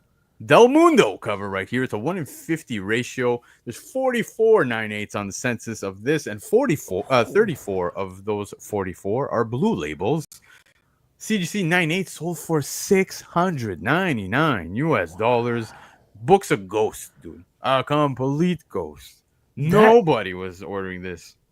No, that's crazy. I mean, I see the appeal of it. I guess, like, I don't know, just the animalistic of Hulk or whatever, and then look at that jaw on his and the tongue coming out. Like, I think that was done really well. But dude, the Venomized covers did very well at this point in time, man. You go back now, we're at 2012. The book itself, like I said, not many shops were ordering 50 copies of the Incredible Hulk. Yeah. And you threw in the Venomized Hulk on this one. Yeah, man, this had people now looking for this, going back looking for it, and 9.8, man, that's a big premium right there, No man. That's joke. $700, dude. Right. Very impressive. Over a book I think I'd pass up if I was digging through a bin just because I didn't know. That's crazy. Yeah, I find it mad, but there's something about it, dude. I love this cover, man. The mix of the yellow, Hmm. Hulk being venomized. I don't know what it is. I ain't a foot guy, so don't start thinking it's weird, guys. But it's a sick cover, dude. I really like this one. And Michael Baker asking if Hyper has this would not surprise. Would Right. not surprise me. Right. Yeah, He got it he, on a deal too. yeah. Bastard. He finds the most random books, and he's also a foot guy, so I could see that. But the Incredible Hulk, issue 4, 2012, Del Mundo 1 in 50 ratio, CGC 9 just sold for $699. Oh man. All right, we spoke Alex Ross. I don't know why when I think Ross, I think Delato. Because Delato is the fucking man. He is. He is the top of my Mount Rushmore. I'm just letting y'all know right here, right now. Y'all can talk Alex Ross all y'all want. I love him, but Delato for me, that's it. That is it. And There's this right nothing here wrong. is fantastic. I need this now. I'm so happy Delato speaks to you because the Punisher #1 back from 2018, this being the Delato IG Comics store, CGC 9.8, sold for $335 US. This was a cover price daily shaker, highest sale recorded to date. This cover is sick. I've said it in the past how I feel like there's a small period of time where Delato's work felt redundant. He's done such covers as this before, right? I remember there were so many exclusives for Amazing Spider-Man, for Carnage, for Venom. Mm-hmm. They all felt the same, right? It was dark like this. I think I even have like a 9.8 here somewhere of one of the Venoms. I'll pull it out after, but I think this works, man. And what I like about this is that like the vintage look at the top there. You got the little square with the Punisher's face on that. I love it, dude. It really pops. I think this is a nice one. Mm-hmm. Absolutely. Absolutely. I mean, I've already gushed over it. You know what I feel. Gushing. So why Delato? Why Delato? I love his realism, and I love it. Like it's so crisp, but at the same time so soft, and it's so real looking. But like again, at the same time, it's so soft. It just I don't know. It speaks to me, man. I love it. I love his work. Absolutely, positively love his work. Here, Venom 25. I don't know if you guys remember, but this is what I'm talking about. Oh yeah. You see what I mean? How it kind of like they all kind of felt that way. They all had those black backgrounds. The Spider-Man did it. The Carnage did, like you're talking about. I mean, even the Dime of Destiny, that Scrooge McDuck one had a black background or darker background. A lot of his Mickey Mouse, his Sonic's ones, all those had black backgrounds. So it's different. It's weird, but it's different. Yeah, it is. But I find it really, really fits well for the Punisher. I love this cover. CGC 9.8 for Punisher #1, the Delato, $335. Not bad, man. This is a nice pickup. But all right, what's Derek here saying in the chat, man? Punisher makes me gush. T-shirts coming soon to the BCC store. Hey, man, it's funny you mentioned the store. There's T-shirts coming. There's T-shirts coming, man. But it's not those kinds. I'll let 22 trademark that one for himself. It's all his. Funny. It's all his. But anyways, up next, guys, Pokemon, the first movie, Mewtwo Strikes Back. This one going back to 1998. Now, this was a 4-issue mini over at Viz Media. Now, the movie definitely resonated with all Pokemon fans. 17 CGC 9.8s on the census for this one, and a 9.8 just recently sold for $300 US. Cover price daily shaker, and again, the highest sale recorded to date over on Cover Price. Yeah, no. I look for this kind of stuff all the time. And it's not because I like it. It's because it's that nostalgia bait, honestly. Like I look for this, I hold it for my kids. If they don't want it, it's theirs to flip then at that point in time, because I feel like that's the nostalgia bait right there. Yeah, dude, for sure. The movie itself, man, Mewtwo Strikes Back, I loved it. I get to relive these things with my kids, dude. Yeah.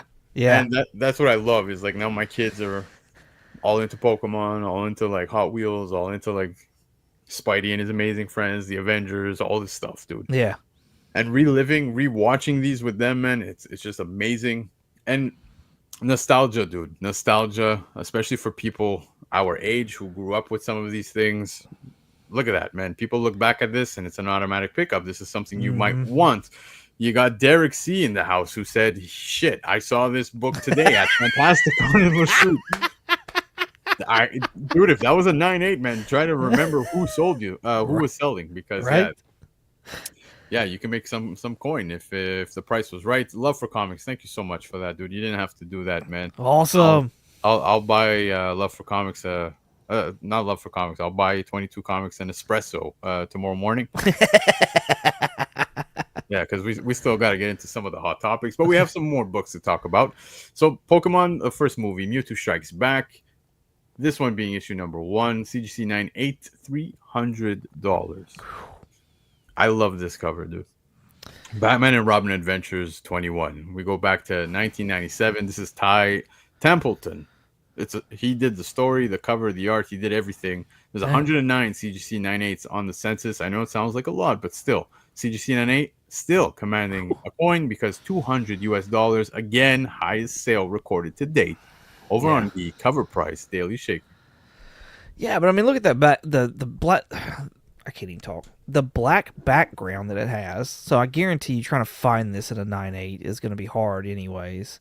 I mean, that's a good Bruce Timm looking cover right there too. So I could see this more than anything else. Ty Templeton, dude. I can see what you're thinking about. Right? Yeah. So this doesn't surprise me as much. I mean, how many people were picking up Batman and Robin Adventures at that time? Yeah. 97? Dude, I whenever I think the Bruce Timm stuff and then you go back to the animated stuff, like, dude, I loved the animated TV shows. Yeah, yeah, absolutely. Yes. Yeah.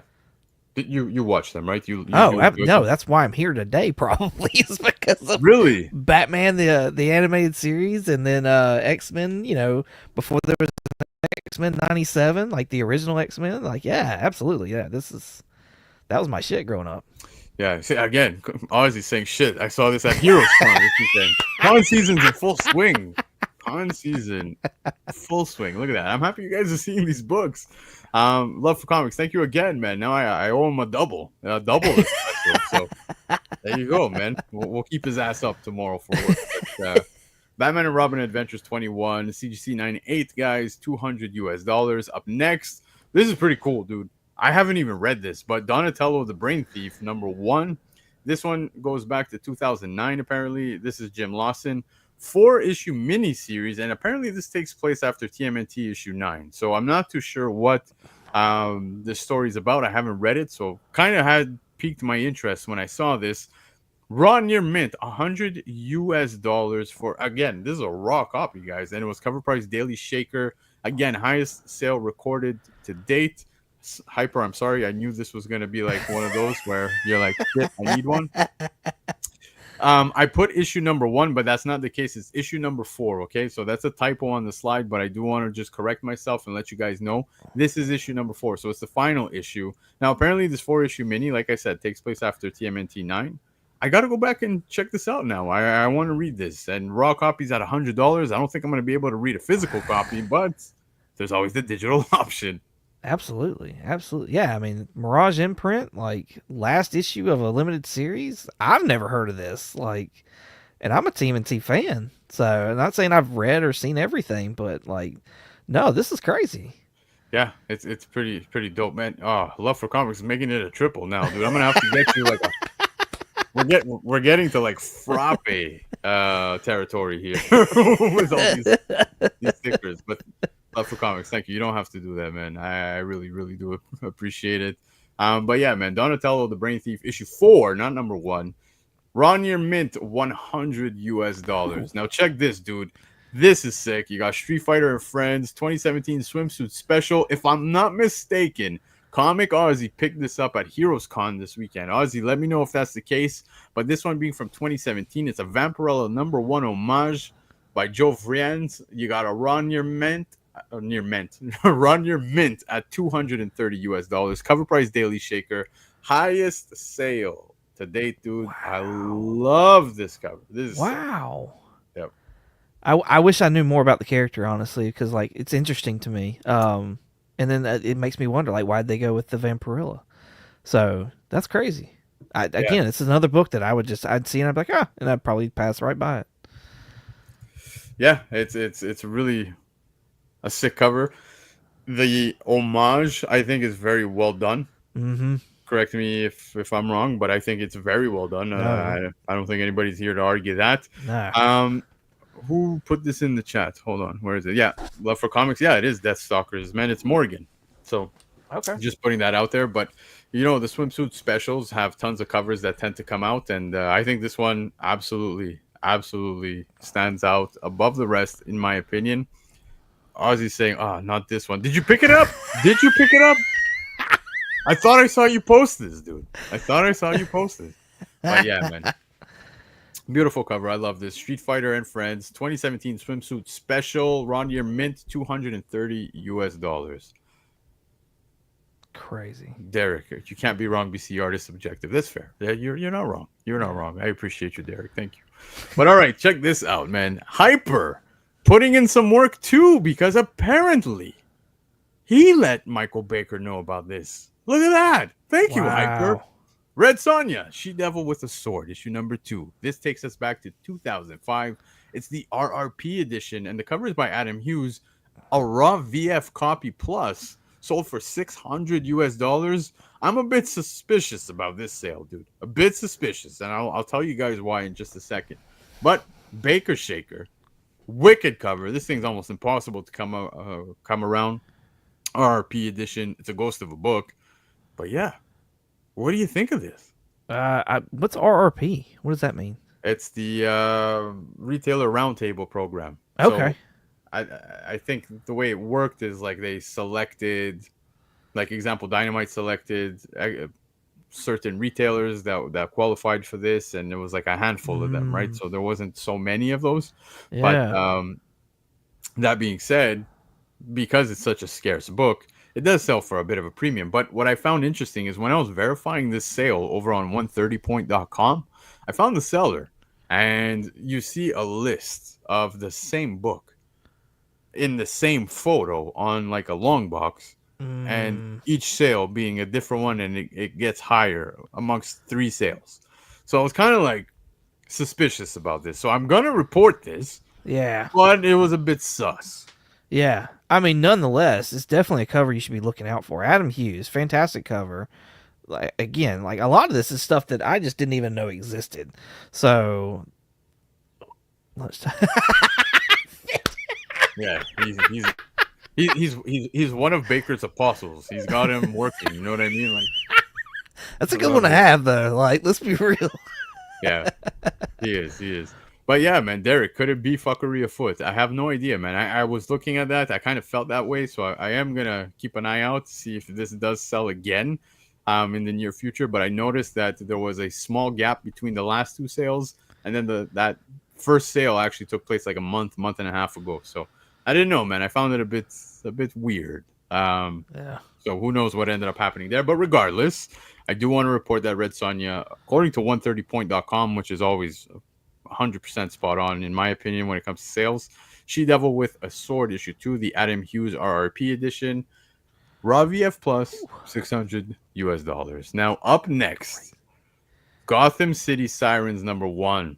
Love this book. 2009, second printing right here with the red background right there. First team appearance of Gotham City Sirens, where you've got, of course, Poison Ivy, you've got Harley Quinn, you've got Catwoman, CGC 98, $359 US, Baker Shaker, as well as a Cover Price Daily Shaker, and it was the highest sale recorded to date over on Cover Price. So, yeah, some love for this one. Oh, yeah, definitely. It should be. I mean, it's a fantastic cover. First appearance, a good one, anyways, of a team. Crazy second, print, the crazy colors, that black spine right there, I'm sure gets nicked up a good bit. So yeah, shout out to Hyper for this additional info, but you needed to order 250 copies of the Red Sonja in order to qualify for that one. So appreciate that. Look, I think it's lazy when second prints get a color swap on stuff. I can see that. This works. I like this. Yeah. Yeah, I think it's appreciated whenever the color like does well for the actual, for what was already there, or looks better than the first print. So, Yeah. I think the red works on this one, man. Chia saying that he loves this book. A second print on red is spot on for this. And yeah, like I said, when it works, man. It doesn't always work, but here in this case, man, I really got to give it to them. It works, man. I like this. Yes, Harley Quinn been squatting, dude. Oh yeah, yeah, man. Looking like a Bella Danger on this one. But anyways, Gotham City Sirens #1, the 2009 second print that gave us the first team appearance of Gotham City Sirens, CGC 98, $359. Anybody acting like they don't know who a Bella Danger is? Yeah, right. Yeah, right. Anyways, up next, guys, look at this monstrous sale, guys. Astonishing Tales, issue 25. We go back to 1974 with this one. First appearance of Deathlock, and it's actually the first George Perez work on the last 2 pages of this book. CGC 98, 1,700 US dollars. Baker Shaker this week. Baker, bringing up a question, man. When it comes to the MCU, is there room for such a character as Deathlock to make an appearance? I think so, man. I think Deathlock would be pretty fitting with some of the things that are going to be coming our way within the MCU, man. I would love to see it. But this Astonishing Tales 25 in a 9/8, dude, it is a double key, like Chia's saying in the chat, man. You've got the first appearance, of course, of Deathlock. First George Perez, which, rest his soul, dude. I love Perez. Perez is a huge part of, like, comics in general, dude. Like, I could talk forever about Perez, but Deathlock himself. Deathlock, dude. I would like to see him in some form in the MCU. Although in comics, like, not entirely a big player, right? No, nobody even cares about Deathlock, really. yeah, never been a big character. We've seen somewhat of a live action version of Deathlock already in ABC's Shield, or Agents of Shield. Take that for what you will. I definitely think there's some room for him in the MCU. The real question is, will they do him right? I could definitely see him being part of the Midnight Suns, or being a guest star on something like that. They're needing his help. He could definitely be a opposite of DC's Frankenstein. You could go that route with him as well. Marvel was talking about doing something with a property called Terror Inc. Maybe instead of doing that character, which is really weird, they went with the Deathlock instead, which is somewhat similar. Yeah, I don't know, man. I'm puzzled by the 1,700. That seems crazy to me. Like, Deathlock 1,700. I get the Perez and I get the first appearance and the origin on top of that, but 1,700. I don't know. That seems steep to me. It is steep. You know what? It is a premium, but I still think it's very deserving when you factor the double key. You're also going back to 1974, so getting a 9/8 on this, man, that must be tough as hell. I don't even know exactly how many copies are on the census. I don't imagine there's many 9/8s, but regardless, dude, I think this is a cool book to have in your collection, man. Especially if forget Deathlock for a second, man. If you're a Perez fan, I unfortunately didn't get to submit my book in time for him to sign before his passing. I had sent it to CGC, but then he got ill, and then we ended up getting the return of they returned me the label with his face on it there. Mm-hmm. And that was for one of the Infinity Gauntlet books. But regardless, like, I think as a Perez fan, this is a good book to have. If you really like Perez, it's amazing. And yes, that is a very high grade, and the book is 50 years old. So yeah. I guess I think about it like Nova, #1. Yeah, you know what I mean. Like, are we paying $1,700 for Nova #1? We got very close within the pandemic. I don't know if you remember that, dude. That was a pandemic, though. That's like yeah. We got very close, dude. Those 9/8, man, were oh yeah, they were commanding. But that was a lot of things that were going crazy in the pandemic, though. Yeah, dude. There was still speculation regarding Nova. We are right. It's inevitable. We're seeing it. We know this, guys. They're working with Nova in the MCU. I hope it does come in the form of Annihilation, and that would be amazing. But that would be awesome. We'll see. But regardless, Astonishing Tales 25. First appearance of Deathlock, first George Perez work on the last 2 pages, and a CGC 9/8 selling at $1,700 US. Guys, that was the market report. We are flying through the good stuff, but it's about to get juicier. That's right. It's about to get spicy. I'm excited, dude, because I'm curious to hear what the chat has to say, and including you, most importantly, my friend, about some of the things that we learned within the week. PSA, CGC as well. Lots of good stuff. So for the last time tonight, 22, are you ready? Oh, absolutely. Let's get it. Yeah.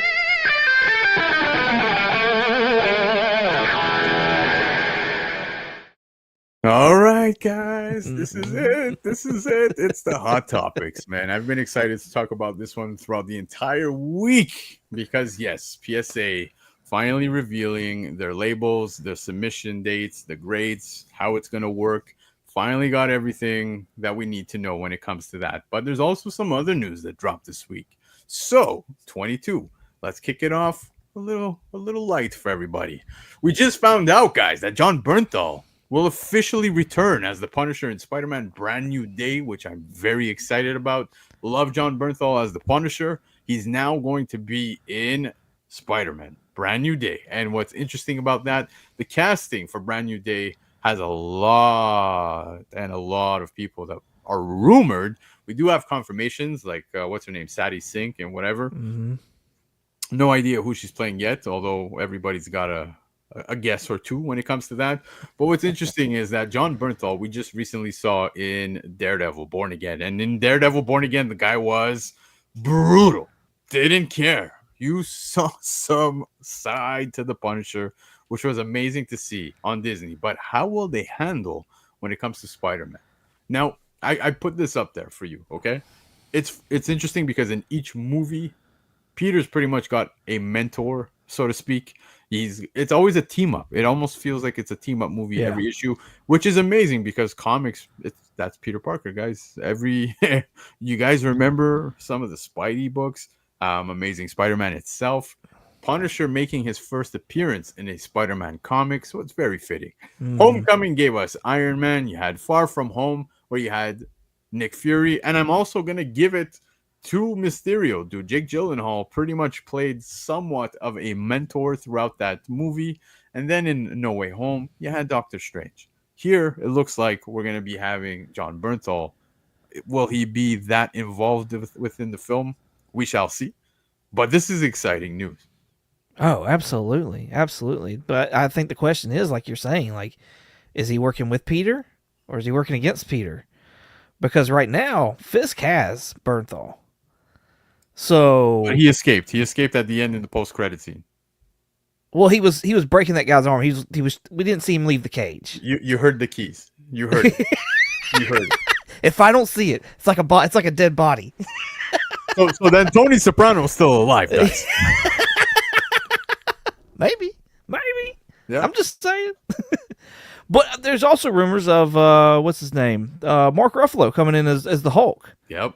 Could, like, don't get me wrong, I know it's not confirmed, but could that be his mentor? Could that be his help? Because I'm telling you, if you put Jon Bernthal here as the Punisher and we don't get an homage to that cover, how much have they missed at that point in time? Yeah, well, it would be hard to pay homage to that cover in live form. I don't know how they'll do it, but when it comes to the characters and the crossover, dude, like you just said, yeah, Mark Ruffalo was also rumored for this film, right? And Right. people are really building up to the idea of maybe we're gonna get a World War Hulk type movie, and I would absolutely love that. Yeah. I want to see Hulk used properly, and not that he's not used properly. He is, dude. Professor Hulk, pretty. I would say it's pretty well executed within the MCU. I hate going back to Infinity War because it kind of feels like the Hulk needed Viagra. You know what I mean? It's like you can't go full Hulk. When I watch it, I tend to giggle over that. But it feels like that, right? Yeah. He's in his Hulkbuster and he's feeling amazing again. Yeah. But there's a lot to look forward to when it comes to casting. When it comes to this, I think Jon Bernthal is going to be a great fit. I could see them clashing and then working together by the end of this, and I think it's going to be amazing, man. Don't forget, like you said, Fisk right now has New York City kind of like in shambles, the worst that it's ever been. He's slowly making his way back to Kingpin. status, and he's done exactly that through Born Again. So I imagine with Spider-Man, especially that it's going to be very street based. Peter Parker is going to be there for the city of New York as opposed to multiverse stuff. Who knows? Maybe by the end of this, it might get to some kind of multiverse thing going on. But yeah, I'm excited for this. How much of a shame will it be though that we don't get to see D'Onofrio as Kingpin in this movie? I know that they have issues going back and forth with that. According to D'Onofrio, he did mention something with the whole agreement, I guess, between the Disney and Netflix and all that shit. I don't know the fine details behind it, but I hope we do see him because that would be a huge miss. Oh yeah, yeah. Yep. But anyways, guys, great news. So I'm excited about that. Now up next, check this. I don't know if you heard about this. This is pretty intense, guys. But Zach Davison states Ultimate Universe will only go up to issue 24. So he's saying that, which I was telling you backstage. We were talking about the fact that everything happens in real time. Everything's happening in real time. 24 issues. That gives us 2 years worth of comics content within the Ultimate Universe. Yeah. Well, I'm hoping to God that we're not going to see the end of it because Marvel's really making their bread and butter right now with the Ultimate Universe when it comes to comics, and the Ultimate Universe is a high sale. Sure, Ultimate X-Men doesn't resonate with myself, so that's something I skip out on. Ultimate Black Panther is like up and down for me, but everything else, Ultimate, I've been really, really enjoying, dude. I don't want to see Ultimate Spider-Man come to an end. I don't want to see Ultimate Wolverine. I don't want to see the Ultimates come to an end. There's a lot of great stuff coming out of this. So if that be the case, I'm curious to see how they're gonna, what are we gonna get after the Ultimate Universe? Is this incursion going to bring, the characters together in some form? Are we gonna see some people killed off? I have no idea, dude. But it is interesting because it is the bread and butter, dude. It's selling better than some of the main titles in the main timeline, and I don't know. Maybe they continue it, dude, because it doesn't seem like they had any intention. Davison confirms no grand reveal or original X-Men twist. What you see is the full story unfolding. Despite plans, strong sales like Ultimate Spider-Man may influence Marvel to extend the series longer, and that's what I'm hoping for. Yeah, I mean, especially with Ultimate Spider-Man doing better than the Amazing Spider-Man from what I've seen and what I've heard, like story-wise and sales-wise, it seemed like why would you X that? Which with the Spider-Verse the way it is, I think that Peter Parker's safe. Like even if there's no Ultimate Universe anymore, surely they don't get rid of that character. You know what I mean? Or his family for that matter. Like I think that's the biggest selling point for that. But I don't know. It seems like Black Panther came out strong, and it's just kind of gone to the wayside. Ultimate X-Men, I don't think ever hit the top 10. That's not to say it's a bad book or anything like that. It's just it didn't seem to appeal to masses, is what it felt like to me. Yeah. And same with the Ultimates. Like I don't remember seeing that book a whole lot. So I never jumped in on any of the Ultimate stuff. But like I said, I can't deny what I've heard and what I've seen as far as Ultimate Spider-Man and Ultimate Wolverine for that matter. Like Ultimate Wolverine, I've heard has been killing it as well. Oh, it's so good, dude. Everything Ultimate, like I said, has been really enjoyable for myself. The two that I'm not entirely enjoying, Ultimate X-Men being the number one that I'm not enjoying, but Ultimate Black Panther is not too far off. It's not resonating with me, but it's okay if it resonates with everybody else. There's nothing wrong with that. But right. Chiapette saying that Peach husband said Davison misspoke. Now, if that be the case, I could see them extending. And I like what Chiapette is saying here, that it's a cash cow. Series will probably come to end of the Ultimate Universe, but maybe we'll see a relaunch. And if that be the case, I'm cool with that. But then you got Rocksteady, who's also saying they need to learn to quit while they're ahead.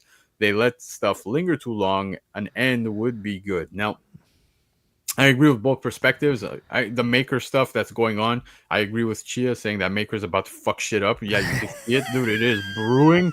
But yeah, man, I think they're really doing the Maker some amazing justice with this read. Not that he needed justice, but like we haven't seen the Maker around for quite some time, and like the Maker was just so amazing in the past. I loved him as a character. I think some people also forget that when they look at Ultimate Fallout 4, like, dude, this was a key issue for the Maker as well, right? I really enjoy the Maker, so yeah, man, I'm all on board with this. I hope that be the case, that he did misspeak and we do see a little bit more of the Ultimate Universe. But anyways, speaking cancellations, guys. Just a few more to put out here. Apparently, West Coast Avengers, new champions, Daredevil, are getting the axe. Now, it looks like Marvel canceled Daredevil, but what about Psylocke and Magic? Now, it seems that apparently Psylocke's coming to end as well, I believe by issue 10. Or was it Magic? It says that Magic stands out with strong sales, but hints suggest that Magic 10 could still be the series finale. So, just want to let you guys know that. But I saw a lot of people talking about this, and okay, they're canceling Daredevil, West Coast Avengers, new champions. People asking about Psylocke and Magic. Hey, man, I'm happy with some of the Psylocke stuff we got, even cover wise. Like, dude, that Puppeteer Lee cover we just got on the last issue was amazing. But when you look at this, man, I saw people out there talking like, yo, this is prime example. Marvel's dying. Comics are dying. No, dude, they're trimming the fat. And I saw even Lefteros and Chia and some others in one of our group chats saying the same thing. And that's exactly what I think is, it's not the best sellers. I'm sad to see such titles like New Champions because some of these new characters have been amazing. I don't know if you remember, we had the first appearance of Phantasma doing amazing on the secondary markets. Yeah. Everybody was going crazy for that book. But some of these characters are really cool characters, man. I'm enjoying that. So sad on the New Champion side. But for the rest, I'm okay with it. West Coast Avengers has been all right. It is sad to see these go, but I think they're trimming the fat. There's no big issue here. Agreed. I don't pick any of these up. The only one that I'm kind of concerned about is Daredevil. Not even the show hype apparently take that for what it is. Like, it continued on. You know what I mean? So that's kind of concerning. Yeah. Yeah, I agree with Alex, man, saying that the writing on the new Daredevil is fucking balls. For me, so this JR cover, no disrespect. Yeah. But yeah, man, it is what it is. I don't think this is the end of comics, guys. Chill, man. I see some people going a little too far with this talk, and I'm like, nah, they're trimming the fat. That's pretty much it. I'm okay with this, especially if we got bigger stories happening right now. The Ultimate Universe is doing so well, so who knows, man? Who knows? But anyways, moving on from this, guys, I just wanted to share this with you. I saw this, and I don't know if many people did as well, so I needed to put this on tonight's topics. The Department of Truth issue 0 is coming out, guys, and it's got absolute Batman's writer, Scott Snyder. That's right. Well, everybody knows who Scott Snyder is. You got Joshua Hickson on this, and they revealed a secret history of Elvis in a special backup story in Department of Truth 0, which is really cool, man. I love Elvis, dude. I love music, so I'm all for this, especially a lot of conspiracies theories going around with Elvis as a whole. But this special issue will also see the King of Rock and Roll take the stage again with the first of a 3-part backup story featuring guest writer Scott Snyder, as I said. And of course, you've got Joshua Hickson, who was on the Deviant. They're gonna delve into the secret history of Elvis Presley, and I'm so on board for this, man. I'm so on board for this. I mean, I hope they don't. The final pages won't be him on the throne, if you know what I'm talking about. But dude, this is gonna be awesome. This looks cool. The cover alone is worth it for me. That's what I was gonna say. I like the homage to Department of Truth #1 with the cover here. I think that's one of the biggest things that's gonna get people going. So, and then you throw Elvis in there on top of that. I know there's a lot of people that do like Elvis. Yeah, I think they're doing something good here.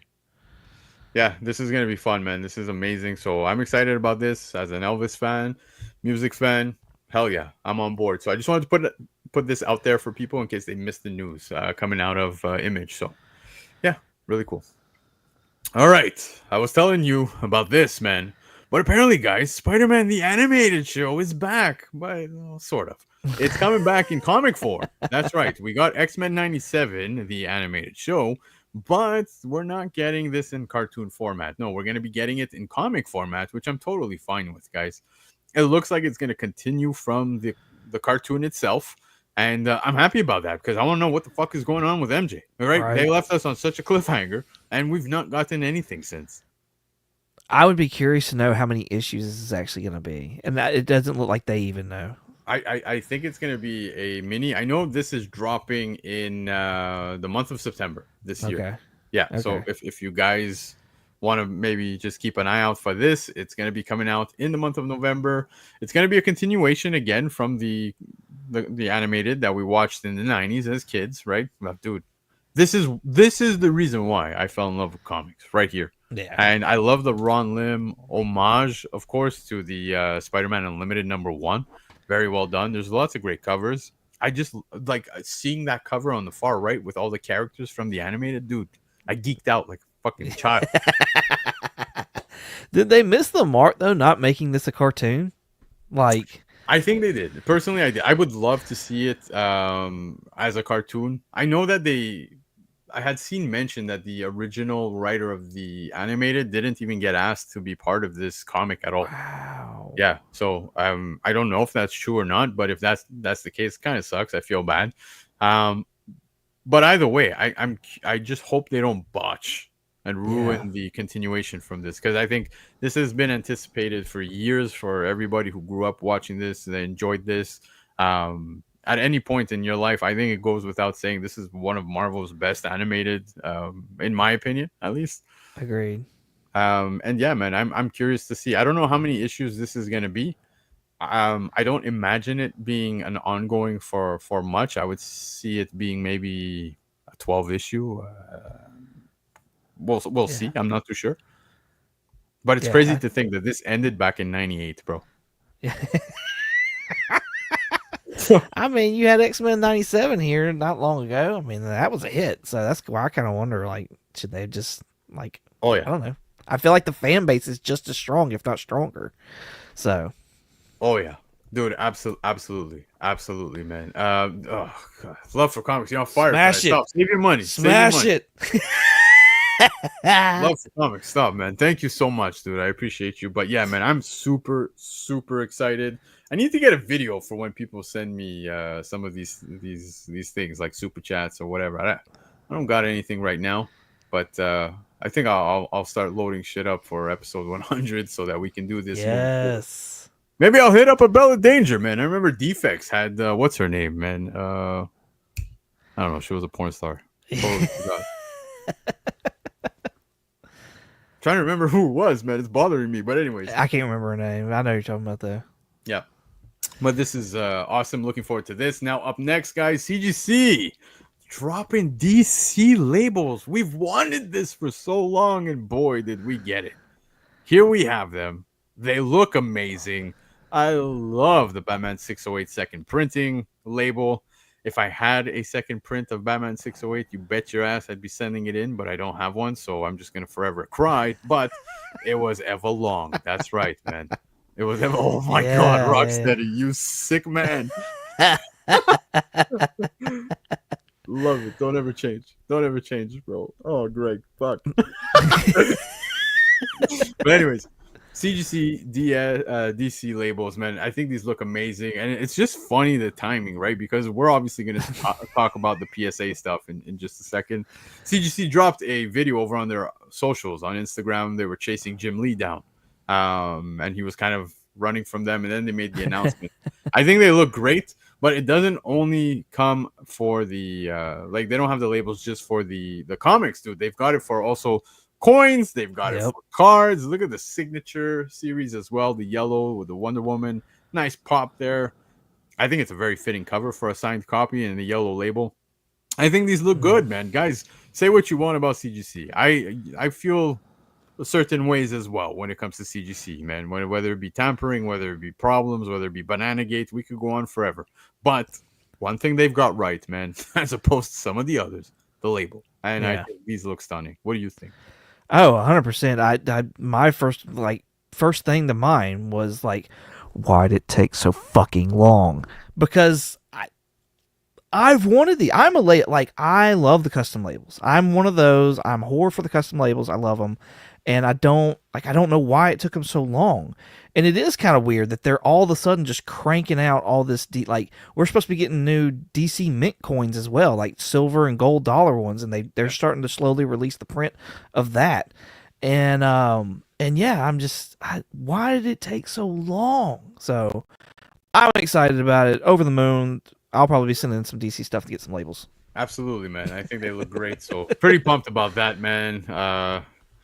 Again, I still worry about sometimes sending in books to CGC. That's just me. But I've seen a lot of books come back in much, much better condition. Much better condition. This is always a good topic, though. Love for Comics saying $8 for a label. Why CGC? Why? Because we're suckers. That's Yeah. why, man. We're willing to pay that premium for these awesome Yeah. labels. That's really what it is. I think that's what it comes down to. Nothing Same. more. Yeah. No, that's me for sure. That's the I've got some on some of my books, man. It is what it is. But I like these. Now, speaking of CGC, I don't know if you guys saw this, but CGC teamed up with Courtyard.io with a vending machine that basically you pay $200 to blindly pull a slab from this vending machine. Now, if I'm not mistaken, I think there was only 1,200 slabs available in this vending machine. What's pretty cool about it is that you can pull these. And guys, I'm not a big fan of the gimmicks. I try to like avoid them as much as possible. I got reeled in with the invincible battle beast bags. I really like them.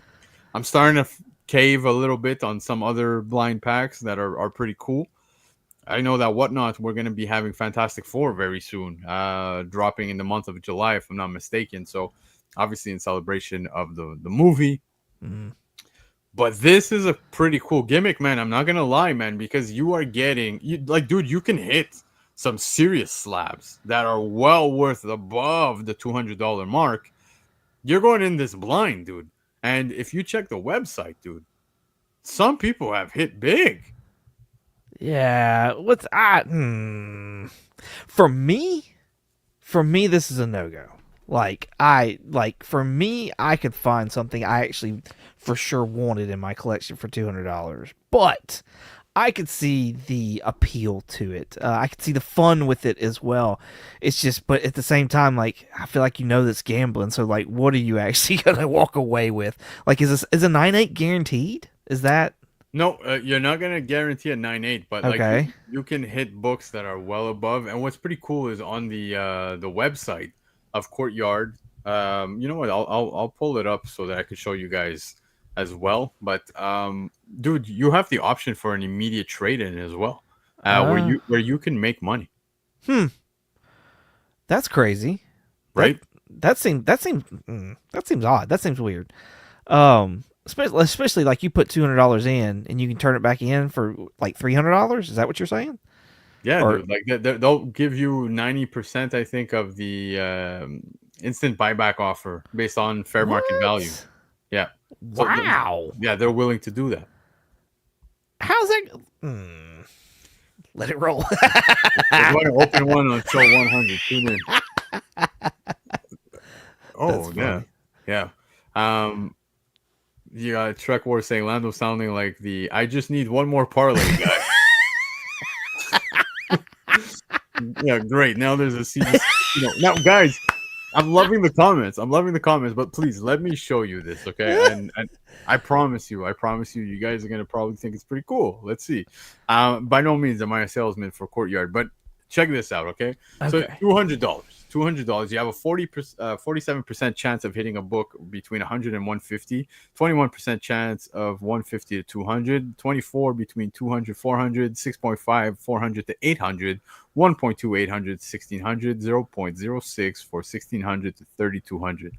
Now, here's some of the books that were just pulled. Check this out, man. Somebody just hit a 9.2 Iron Man 55. And this was an hour ago. I keep seeing this damn name. I don't know how much money this person has, but geez, that's a gambling man. That guy's playing parlay, not me, man. Then you've got a Fantastic Four 185 in a CGC 9.8. That's a nice hit. The Thor 165 in a CGC 9.0. Another nice hit. Inhumans. Well, okay. Yelena finds CGC 9.8 still 200. I think you pretty much break even ish. Yeah. Lots of good hits. Look at this. 9.6 of ASM 316, man. Some good ones here. So it's a $200 buy-in, dude. And these are the things that people are pulling, man. Yeah, I mean, there's a lot more good than meh. I'll say that. I'm just not a gambling man, I think is what it boils down to. That's okay, dude. There's nothing wrong with that. But still, very cool, It is interesting cool. gimmick. The fact that Yeah. they do the 90% buyback, um, pretty interesting, man. I think it's a pretty quick way to make money. Stan, dude, I'm a degenerate too, man. So we are in the same boat, dude. Same boat. But I think it's a cool concept. Look, I think of all the gimmicks we've seen in the past, man, this one seems pretty cool. Yeah. Um, Yeah. I like it. It's different for sure. Yeah, is Lefteros had to step away. I'm not pushing gambling. Kid. I'm not. But it's a fun one. It's a fun one. So I think it's pretty cool. But anyways, It's a new take on the mystery box.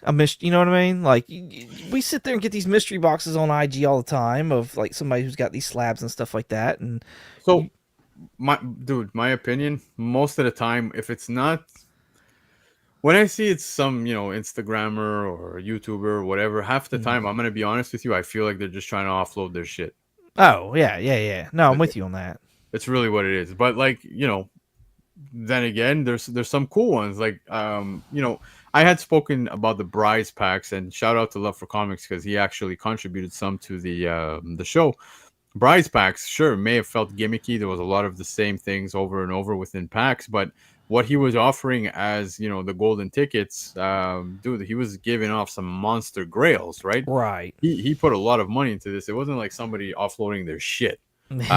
He made some completely new books, made them in limited to 500 or whatever it was. So it was kind of cool. That was a different approach, right? But these mystery boxes, excuse me, mystery boxes, I kind of feel like half of the time it's people just offloading. Yeah. Yeah, I could see that. I definitely see that. So How about you? What's your take? as far as the people on IG, Yeah. I think it depends on like who, you know what I mean? You pick and choose those people and stuff like that. And I think with this being so new, like it's kind of one of those things like, yeah, there's a whole row of stuff like there, but it's I don't know, it's not knowing the stuff off the top of my head as far as what the things are worth. Like Yelena Belova, I think like yeah, you're probably breaking around about even, but that Fantastic Four, I want to say that was like the first appearance of the new Salem 6 or something like that. Like that's not a I wouldn't think that's a big book or anything. No. So, and like, right now, I'm sure they're pushing out some of those good big books or whatever. Like, how is it going to go 6 months from now? You know what I mean? Like, if this keeps going. So, so Paul saying that mystery box craze has died down, and you Yeah. want to know why, dude? Everybody's seen people get burned, man. Yeah. That's really what happened. So I think at that point, because of that, it's made people think twice when it comes to that. Yeah. No, I agree with that. I have to have a low buy-in for a mystery box. I don't like the surprise of it. I would much rather invest into something I want for my PC. Like, that's kind of where I'm at. Yeah, So, for sure. Derek bringing up a good point as well with the courtyard. As people that's pull true. good books and keep them, the odds get worse and worse. Exactly. Yeah. I'm not promoting gambling. I'm just putting out there what is going on, guys. It does seem fun. You're adults. You got money. You do what you want with your money.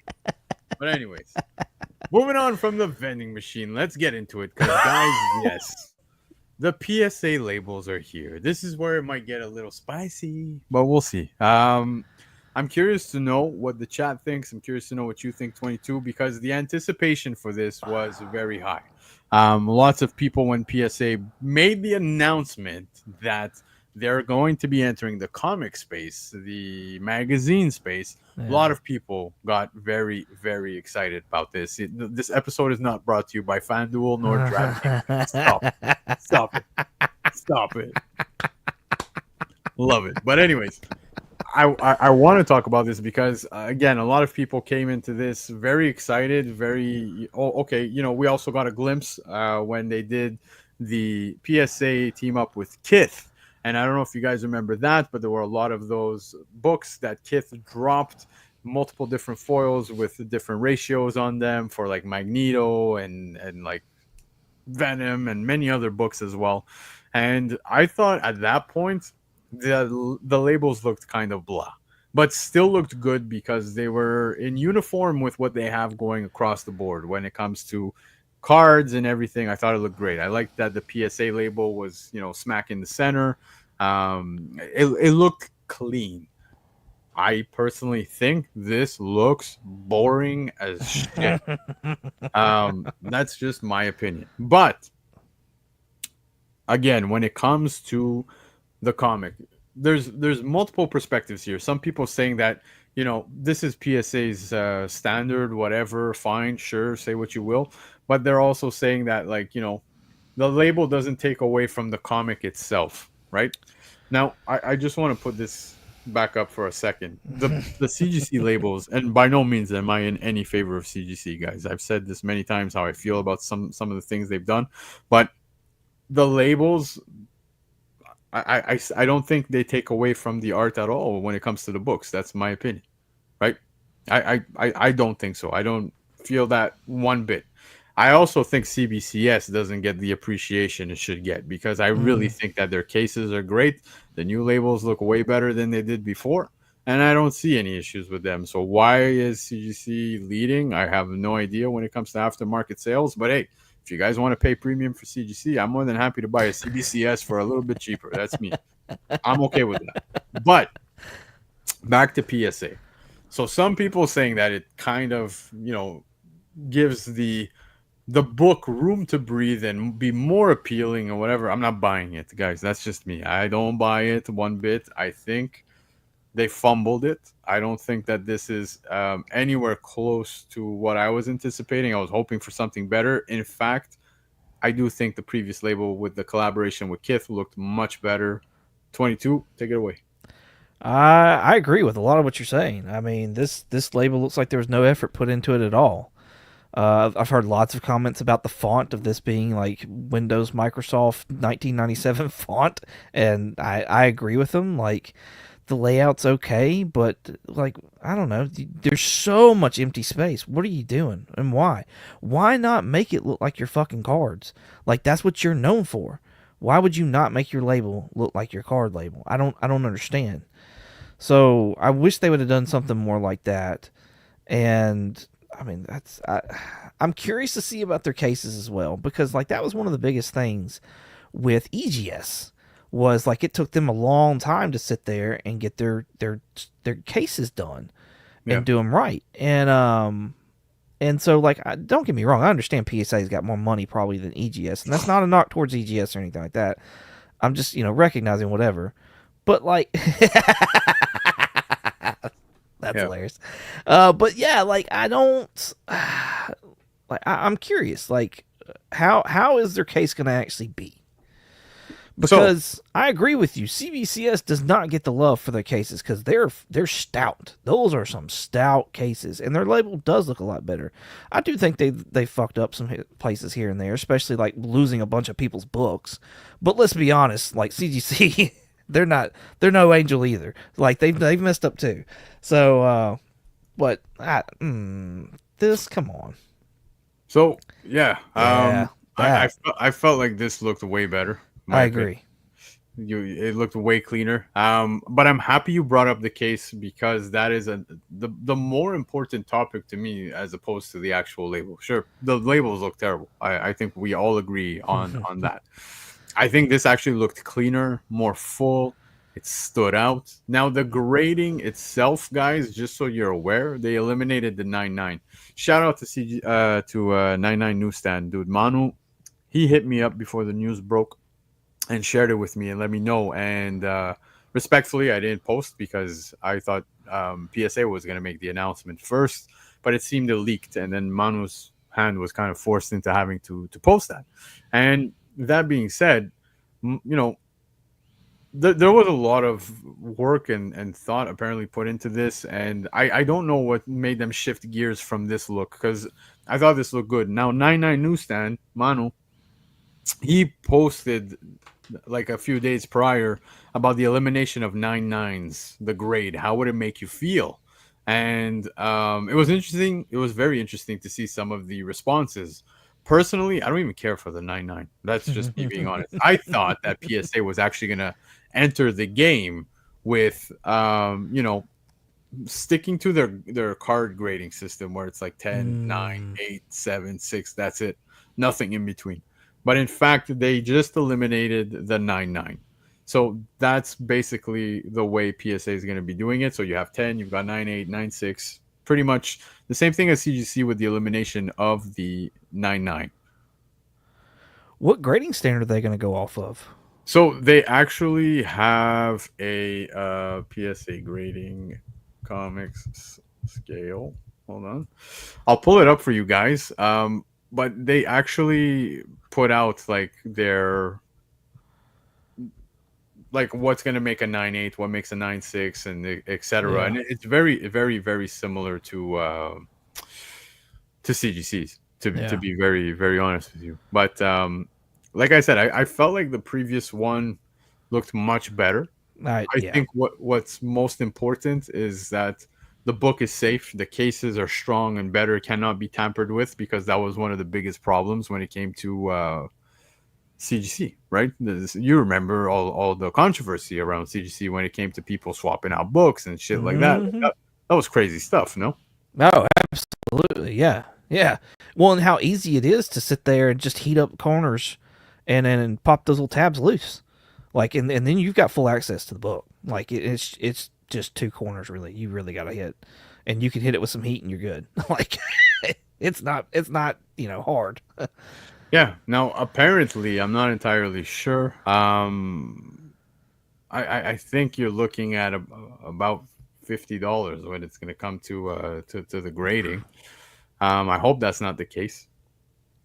Again, this is not confirmed, so don't take my word for it. But if that be the case, No. No. I'm not paying $50 for that. yeah, I hope it's a little cheaper. It's got to be. Yeah, I don't know why I'm not finding the link to it. I had it before, man, for all the grades. But anyways, all that to say, there is a standard for their grading. Yeah. Oh, here I found it. Okay, I'll share it with you guys. Just give me 1 second. Cause like right now with CGC, like I do have a membership, but I mean the membership, like I pay for it because I get like $150 credit. So like I just get credit back anyways. So I'm only paying like what $20 or something like that for the membership, which gives me a discount, which then puts me at like $25 a book on modern stuff. So why would I sit there and pay $50 a book? You know what I mean? I'm not paying double to go against what I've already got in my collection. Like, Yeah. come on, come on. Yeah. Well, anyway, even if it's at the $30 mark, it's not entirely appealing to me just yet. Now, you had Comic Ozzy in the chat saying that holding the case, man, it feels premium as hell, dude. Like it's strong. I don't know if they're gonna continue with the frosting look that they had around the book. I thought that was pretty cool. Okay. But anyways, just to give you guys an idea of the grades. So a 10, PSA 10 is a truly remarkable book. Blah, blah, blah. Okay, guys, we get it. It's perfect as hell, right? We skipped to the 9.8. Sharp corners, but can have very minimal wear, very minor spine stress, or perhaps very minor edge wear. It will have excellent gloss if the book was manufactured with a glossy surface and deep colors. Page quality is almost always off-white to white or better, but there are some exceptions if the book is virtually perfect overall. Small arrival dates and pedigree codes are allowed. Okay, cool. 9.6, same thing. Like new, paper is supple. Yeah, okay. A few color breaks, scuffs, so it looks like that'll make a 9.6. Okay, 9.4, 9.2 is pretty much within the same categories here of description, so that's interesting. VF being ranging from 9.0 to 7.5. Okay. I could see how on certain cases it says that a book in this range will show increasing signs of wear and an accumulation of defects. Covers could have minor bends, minor creases that break color, or minor chips on the edges. Minor sun or dust shadows and minor tanning may be presented. Minor tape. So I guess it varies the significance, right? From 7.5 to 9. So I get it. Books manufactured with a single staple with a neatly detached centerfold will start at the 8.0 grade. Any damage to the centerfold or edges affects the grade further. So Mm. I'm liking that they're a bit transparent with their grading scale. Yeah, I feel like they gotta be though. Like on top of that, and like I like what I'm reading, or you're reading to me, anyways. Um, but at the same time, like I feel like they got some leeway here as well. It's kind of like how I don't know. It's grading. It's subjectional, so taking that into consideration as well. Um, I think for me, what would make a bigger difference is if I get a 9.8. I want notes as to why. Like you have to put those notes down Oh, anyways. Like tell me why I got the grade that I got. That's something different than CGC or CBS or anybody else. Tell me why I did not get the 10. That's what I want to know. You know what I mean? yeah. I think what's interesting is that PSA is going to a zero point 0.3 rather like ending at a 0.5. Um, what's interesting here is that the point 0.3 and point 0.5, I want to read the differences between. This book will have major defects, which may include large tears, heavy creases, abrasions, and severe stains, to the point where cover inks are gone. Story and ad pages may be missing, interior page panels, coupons, blah, blah. Excessive tape may be present. This could include an otherwise high grade book that has missing story pages. Okay, cool. Point 3. This grade reflects an incomplete book. Most often, this is a coverless book that may be complete or incomplete. It might be missing wraps, pages, or staples. Page quality is very low, from brittle to white. Now, that's interesting. Is there going to be any type of grade for, like a CGC? We send pages in. You know what I mean? If you have Mm-hmm. a page of AF15 and you want to send it in, well, what are we going to get at this point? Is it going to come back a PSA 0.3, or is it going to come back? Um, a no grade? Like, what are we getting? They may not Um, take it at all. You know? yeah, these are small questions that I'd be curious to see as well. But so far, I mean, I do appreciate that they give us their grade definitions here. We see a breakdown as to what would qualify under what. Will they offer pre-screenings like CGC does? Are they going to offer notes? I really hope that we're going to see notes. I think that to me is very, very important. I'm sorry, guys. No matter what grading company, if it's a book I'm sending in, I don't even care what grade it comes back. Dude, if it's a PSA 10, put the note saying this book is stunning as fuck. You know what I mean? Like, I don't care. Like, give me a 9.8, dude. Why did I get a 9.8, not a 10 or a 9.9? I want to know. You know what I mean? I'm very 100%. curious. And I hope that PSA does add notes to every single book that comes in. I don't care what grade, man. I think it's very important to know as a collector. There's no reason for them not to. Like I was just saying, there's no reason for them not to because they've looked over the book, they've deemed it a 9.8. Tell me why. You know why, but tell me. I paid you. Tell me why. You know what I mean? It doesn't make any sense. Yeah, no, I agree with you, 100%, dude. Especially like I'm paying you this money, right? So Yeah. I, Yeah, I, exactly. at least let me know. At I least let do me. like that they don't have a qualified grade. I think qualified grade from CGC is the biggest load of shit. And I love that they're not doing a qualified grade, at least for right now. Exactly, man. Leftero's saying it very well, man. I think that notes are proof that the book was properly evaluated, and that's what I want to know, dude. Like, okay, I've sent in books that, and I've said this on several streams where it comes back a 9.6, but the fucking thing's flawless. What went wrong? You know what Right. I mean? Like, just tell Right. me so I know. Was there a page inside that I didn't know about that was folded? Like, fuck, tell me. Yeah. Yeah, but I will exactly, say man. my last CGC order was better with the notes. Like I got a 9.2 on one book, it had notes with it. I got a 9.4 on two books, if I remember right. They had notes with it. So of course, I'm pretty positive my 9.8s did not, but my 9.2s and my 9.4s did. And I was like, you know what? I'm surprised by that. Honestly, I'm really surprised.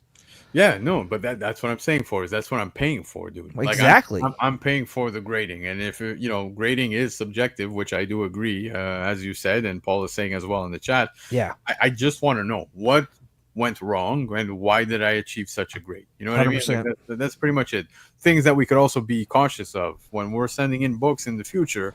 Be aware of. We're like, oh, okay, on this one, it's telling me that yeah, maybe there was a subtle stain that I didn't see. Okay, I'll keep an eye out for future books. I'm not sending Right. it. I don't want to pay the fucking 9.8 pre-screen.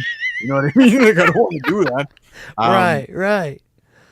But yeah, I think there's always ways of getting better. I hope PSA does also take the steps to come into this a little stronger. I know that submissions open up as of next month for PSA. So guys, if you're planning on sending in, it looks like I think July 14 is going to be the official date, if I'm not mistaken. Don't quote me on the exact date, but I know somewhere mid-July that we can now start sending books over to CGC, man.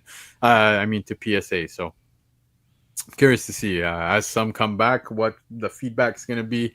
I'm one of those people, bro. Like, if me and you are going to a pool, man, I'm gonna make sure you jump first. You tell me, is it cold? Is it hot? Where do we stand?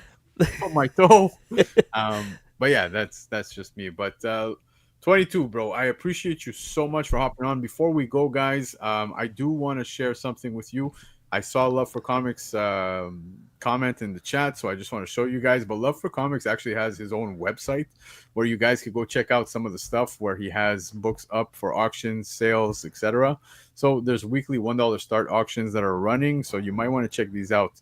If you like anything over on the website, you just click on it, man, and see what's going on, man. So view current bid. What are we at? He's got a 99 of Absolute Batman #1, bro. What? He's at 20 bids. It's only $100. Not bad, dude. That's pretty cool. That's awesome. That's awesome. Yeah, man. So if you guys want to score anything off of Love for Comics' website, make sure to do so. You also have 22 Comics, who's going live tomorrow. 22, bro. Thank you so much again for hanging out. It's been a minute, man. Oh yeah, no, I appreciate you, man. Thank you for the invite. This is awesome. Thank you so much. Yeah, dude. I told you the door is always open. Please don't make this minute last any longer for the next one.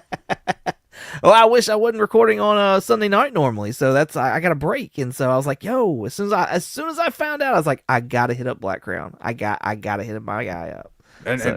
And promises were kept. You told me I'm free. Yeah. I said, cool. If I have anyone, I move them just for you. No, You know what I mean? don't do that now. Jeez. But yes, guys, do yourselves a favor, man. Please, in the description of the video, if you're watching live or if you're catching the replay, please go check out 22 Comics, man. Guy's got like 1,000-something subscribers. He's doing great content, great content. Let's bring those views back up. Hit the like button. Show him some love because the guy's putting in the work.